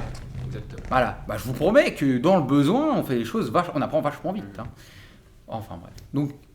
Donc par expérience, c'est qu'on a fait plein de trucs irréfléchis, irrationnels sur le moment. Et maintenant, quand on revient, on dit que c'était la meilleure décision de notre vie. Et pourtant, c'était la décision la moins logique sur le moment. Parce que ça paraît logique et 2 ans après. D'accord? Bien sûr. Et normal, et oui, et blabla. Mais sur le moment, ça n'a rien de logique. Bien sûr. Simplement, nous, avec notre rêve, de se dire, allez, on veut jouer la Ligue des Champions dans l'entrepreneuriat. Je sais ce qu'on a envie de chercher. On n'a pas l'oseille pour avoir un développeur. On sait qu'il nous en faut un. Allez, je vais apprendre et on verra ce qui se passe. La plupart des gens, ils m'ont dit que j'allais me cracher. Et je la comprends tout à fait. Parce que, en vrai, quand ils m'ont dit ça, je leur ai dit, mais t'inquiète. Quand je suis arrivé devant l'ordinateur, où on m'a lâché mon premier console log, et je lui ai dit, attends, avec ça, tu vas créer un site. Et genre, j'étais en panique générale. Je savais même pas faire copier-coller en raccourci sur le clavier. On me l'a appris le jour même. Panique générale. Je me suis rappelé quand les gens m'ont dit tu vas pas réussir. Bon, bah si on revient sur le fait que j'avais pas confiance en moi, j'avais des doutes, je vous... Et tu te jettes dans un truc qui est pas du tout toi. Et oui, j'ai perdu 10 kilos, hein. J'étais pas bien. Mais sauf que, j'avais... On mettra une petite photo. Ouais. J'avais pas le choix. J'avais pas le choix. On n'avait pas le choix. Et moi, je disais à PM, dis ça avance. Moi, je dis, mais oui, bien sûr, Ça t'inquiète, avance. ça avance et tout. On est Et bien. je dormais pas le soir, on est bien. Et je dormais pas le soir. J'étais en panique générale. Enfin bref. Mais c'est des belles histoires, on raconte. Personne va les rassurer. Personne m'a rassuré. Ça hein. c'est fait pour toi, ça c'est pas fait pour Mais en toi. fait, c'est que quand je dis personne m'a rassuré, c'est que non. En fait, c'est que pire que personne te rassure, tout le monde va dire d'arrêter. Mais pourquoi tu fais ça? Ça sert à rien. Tu gagnes rien, tu fais rien, c'est pas pour toi. Va te trouver un taf tranquille, va t'occuper de ta petite femme. Est-ce que tu te rends compte de ce que tu fais? Tu repars chez tes parents à 25 ans. Regarde lui, il a une maison, il a un truc et tout. Regarde ce que tu fais, nanana. Bref, et vas-y, tout le monde envoie son opinion. C'est monnaie courante, ça fait partie du jeu. Si tu sais pas pourquoi tu le fais à ce moment-là, T'es mort. t'es mort. Et donc, ça fait partie du jeu. C'est important. Même si maintenant, avec du recul, on le sait, ça fait partie du jeu, ça fait mal. Hein. Quand t'es daron et les personnes que t'apprécies, ils t'envoient des punchlines incroyables, on est tous humains. Hein. Tu vis pas bien. Hein.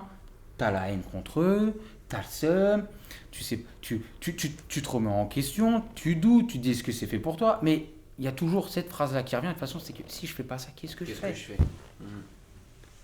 Voilà. Et à ce moment-là, tu sais que c'est pour toi. Et à ce moment, tu dis, Et si bah. ta société est ferme, tu c'est vas pas partir grave. une semaine en vacances et tu vas en Et exactement. Et tu y vas jour après jour. Je pensais pas plus loin que ça. Jour après jour. Je me levais le matin, jour après jour, jour après jour, jour après jour. Et c'est ce qu'on fait encore maintenant. Jour après jour, jour après jour. Et il y avait un truc que Pierre Mathieu dit que j'aimais bien. Il disait de toute façon, chaque année qui passe sera toujours moins dure que l'année d'avant. Et ça, putain, c'est vraiment vrai. C'est pas les mêmes enjeux. Exactement. Il peut arriver des dingues, mais il arrive une dingue sur ta première année, tu perds 20 clients, tu fermes ta boîte. Il arrive une dingue maintenant, tu perds 20 clients, bon bah ça casse un peu les couilles. Il nous est arrivé tellement de Mais en choses. vrai, tu t'en sors. Enfin bref. Donc voilà. Donc C'est t'avais énervé. t'as une dernière question, tu m'as dit? Ouais, et la dernière question, parce que j'ai peur pour les piles pour la cam, Vas-y, très très vite. bah c'était simple, c'est que toi tu me connais bien, Ouais.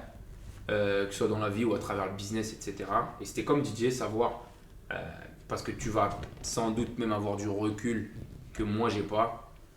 Est-ce que toi tu as une question à me poser par rapport au business?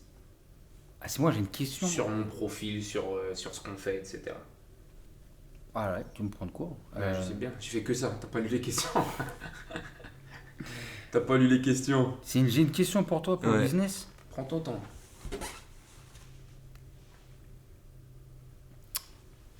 Alors, en vrai, vraie question. Tu vas D'accord? me faire pleurer, je pleure pas moi. Non, là, je vais pas te faire pleurer parce que c'est un vrai truc.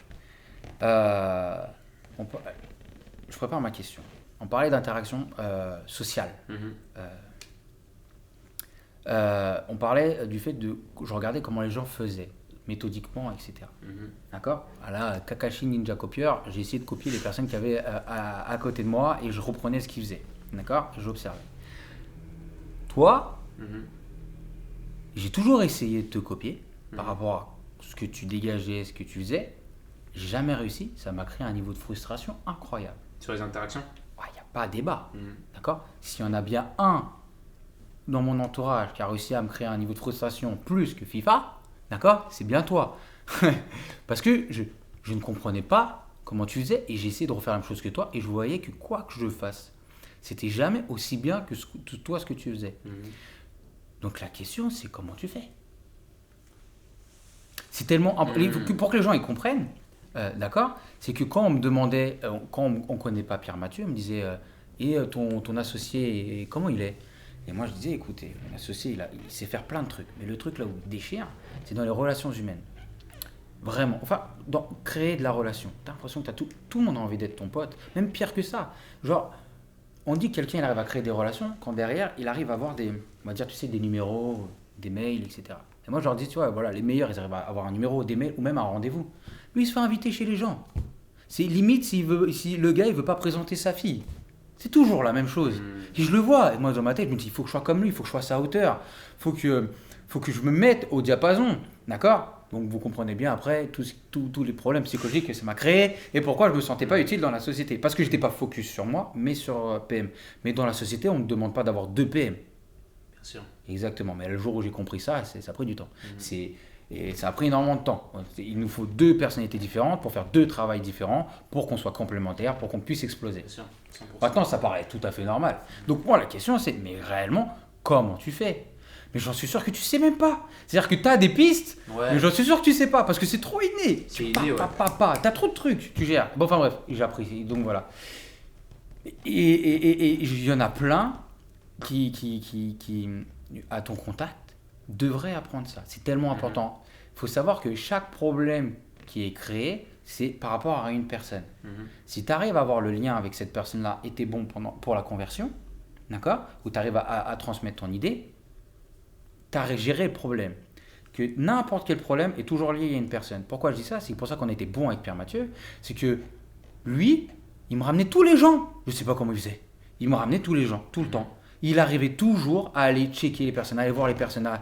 Et tu as mis beaucoup de choses en place. Je sais que tu as mis beaucoup de choses en place parce que c'est pas quelque chose d'inné que tu as toujours eu. C'est que tu l'as eu et en plus tu l'as développé. Donc en fait, tu es passé à un palier, genre, c'est pas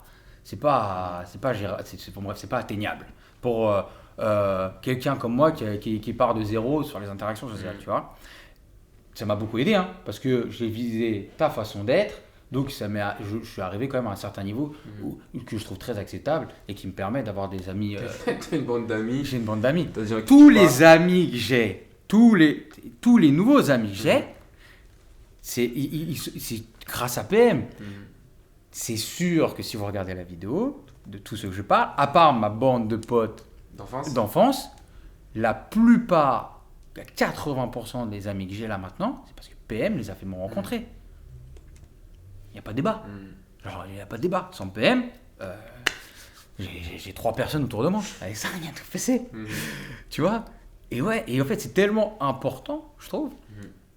Surtout pour le business au départ. Le business, c'est trop important au départ de rencontrer des bonnes personnes. Pas simplement créer du réseau pour créer du réseau. C'est pas intéressant de créer du réseau pour créer du réseau. En fait, tu vas créer du réseau et dans le réseau, tu vas sortir sur 10 personnes que tu vas rencontrer, 1 ou 2 qui vont vraiment être intéressantes après. Ouais, ça c'est vrai.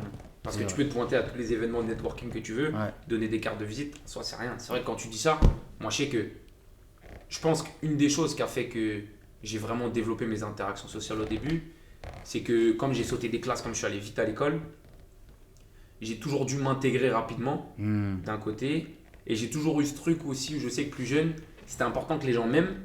Donc du coup, il fallait que je me force à être bienveillant. Tout à l'heure, tu parlais de conciliance, etc. Et du coup, à m'intégrer dans un groupe, bah, tu prends ça sur le faire à la primaire, le faire au collège, le faire quand je suis arrivé à la fac. Bah, ça y est, genre. À la fac, tout le monde te connaissait. Alors que tu avais 16 ans quand tu es arrivé. À la fac. Incroyable. Oh, dommage. Ouais, ça se finit là-dessus. Ouais, bon, voilà. Tu vas-y, parle. On va le mettre en. T'inquiète, je vais mettre une photo. En fait, le dernier truc que je voulais te demander par rapport à la question, c'était aussi comment ça se fait que toi, aussi ça, j'ai toujours valorisé chez toi. Et j'ai trouvé ça toujours incroyable.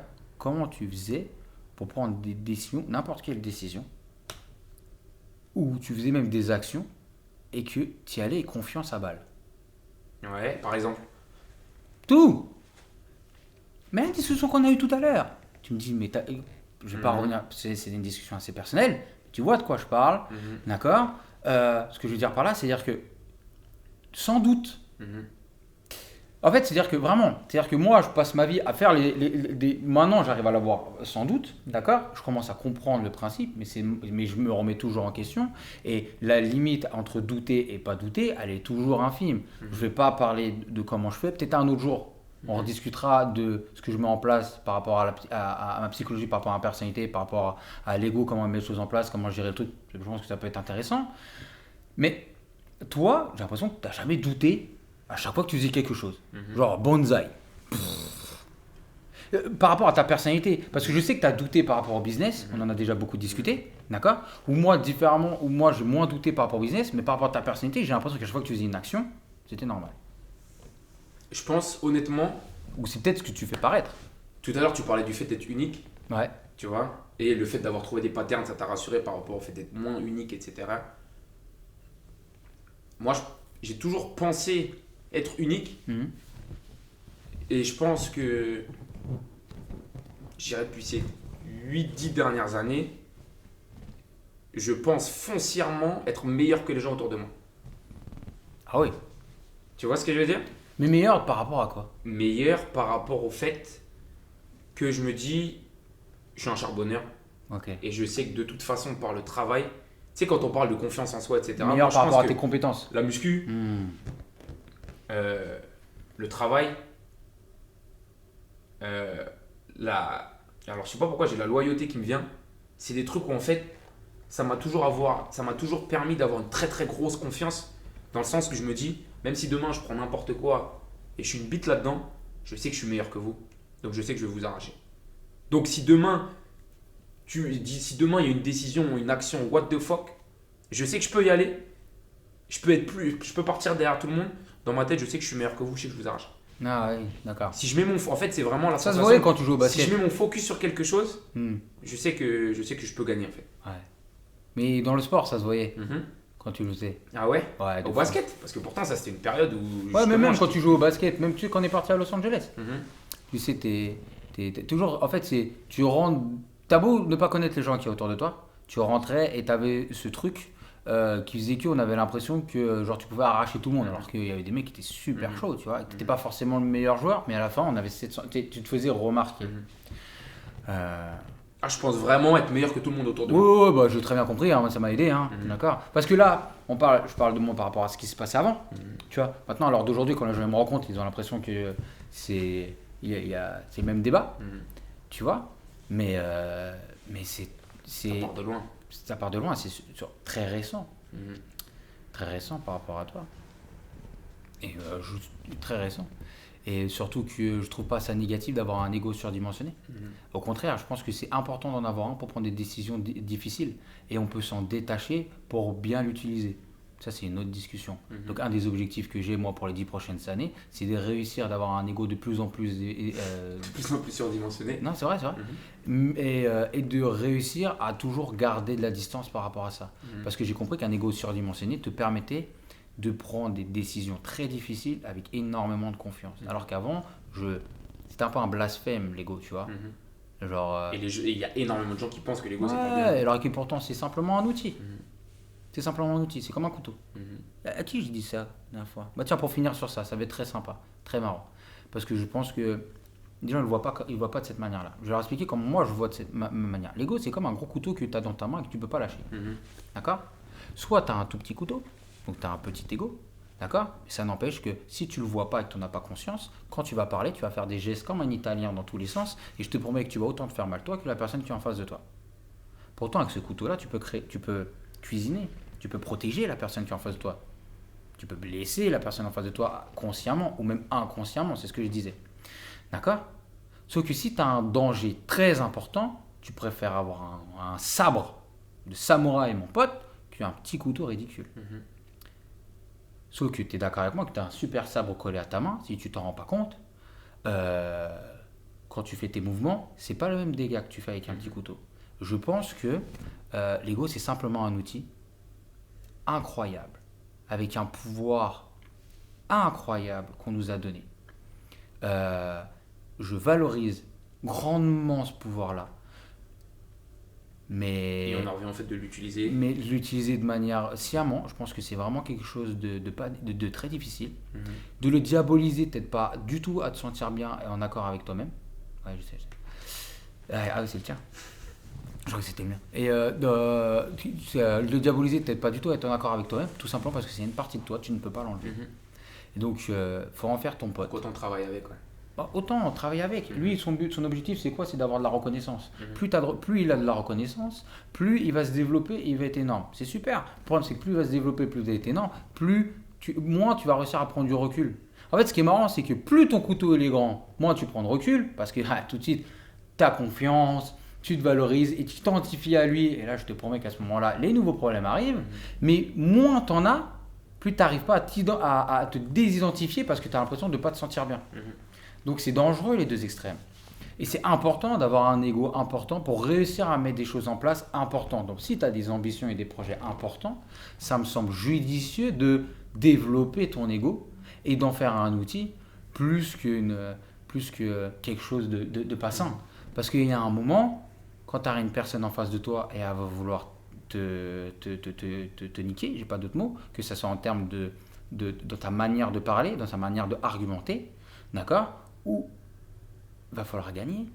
Parce que c'est ta société, si tu as des gens derrière, tu dois payer et qu'à ce moment-là c'est important, il faut avoir une confiance inébranlable. Mais je reviens même pour la boxe. Quand tu rentres dans le ring, tu as intérêt à avoir une confiance inébranlable. On dit que tu as commencé à perdre quand c'est normal d'avoir peur, mais quand tu commences à avoir peur de ton adversaire, c'est le début de la défaite. On le sait tous. D'accord ? Bon, si tu veux pas avoir peur de ton adversaire, faut que tu aies une confiance aveugle dans tes capacités. Ça ne t'empêche pas de te remettre en question. Ça, c'est une nouvelle discussion. Ça ne t'empêche pas de te remettre en question. D'accord ? Bref, ça, c'est de la psychologie. Mais je pense que ça peut aider. C'est pas un problème, Léo. Au contraire, c'est une solution. Et ça peut aider énormément. Et donc, c'est ce que j'ai essayé de faire. Et donc, quand je reparlais de ce qui se passait avant, finalement, mon ego, il n'était pas assez important. Je n'essayais pas de l'évoluer parce que je voyais ça que c'était quelque chose de mal. Et ce que j'ai fait en me parlant à moi-même, c'est que je l'ai nourri. D'abord moi. Et puis après, comment j'ai fait pour gagner en confiance ? Vu que je l'ai nourri par rapport à ce que j'avais réussi à faire, d'accord ? J'ai utilisé des outils que j'avais dans ma main que l'ego adore, comme la comparaison, d'accord ? Il kiffe à mort.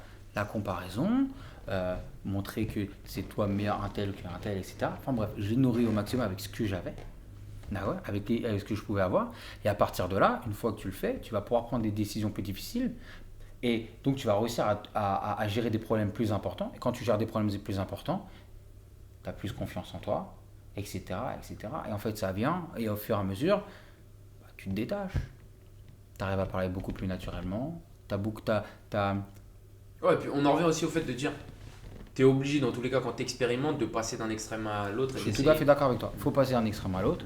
Et il y a de grandes chances que je ne vais pas atteindre le pic et que je vais fortement devenir un gros connard, que ça va sûrement arriver, mais j'ai des amis autour de moi qui vont mettre le haut là si je le vois pas arriver. Voilà. Mais là, le truc, c'est de le travailler au fur et à mesure, d'accord ? Et de m'en détacher au maximum. Mais le truc, c'est que vu que fondamentalement, pour ma personnalité, je me remets tellement en question, que c'est pas prêt d'arriver. Parce que purée, moi, un seul souffle, un seul brindille, et ça y est, bim bam boum, j'ai plus confiance. C'est un bordel. Mais beaucoup. Ouais, pas t'as plus confiance, mais en tout cas tu te remets en question. Voilà, mais là beaucoup moins. Comme je disais, beaucoup moins parce que vu que j'ai fait évoluer, donc on va dire mon ego, d'accord, j'ai réussi je me remets en question sans forcément me douter de moi. Et ça, une capacité incroyable, je ne l'ai pas vu venir. Ça, c'était cadeau du ciel. Putain, si on m'aurait dit ça il y a 30 ans, que ça allait m'arriver, j'aurais signé direct en bas de la page. Parce que réussir à se remettre en question sans douter, c'est incroyable. C'est-à-dire que les échecs, tu les vis pas pareil. Tu bombardes. Les échecs, c'est des victoires, constamment. T'enchaînes. C'est même pas un problème. Ça te touche même plus. T'as l'impression de rouler sur l'eau. J'espère que ça va durer le plus longtemps possible. Bon, dans tous les cas, je l'alimente. Voilà. Bon, écoute, ça m'a fait plaisir. Bisous. Voilà. Même la caméra, elle a pas tenu. J'espère que vous allez kiffer le podcast. Abonnez-vous. Parlez en commentaire. Et puis voilà, on est ensemble. Peace.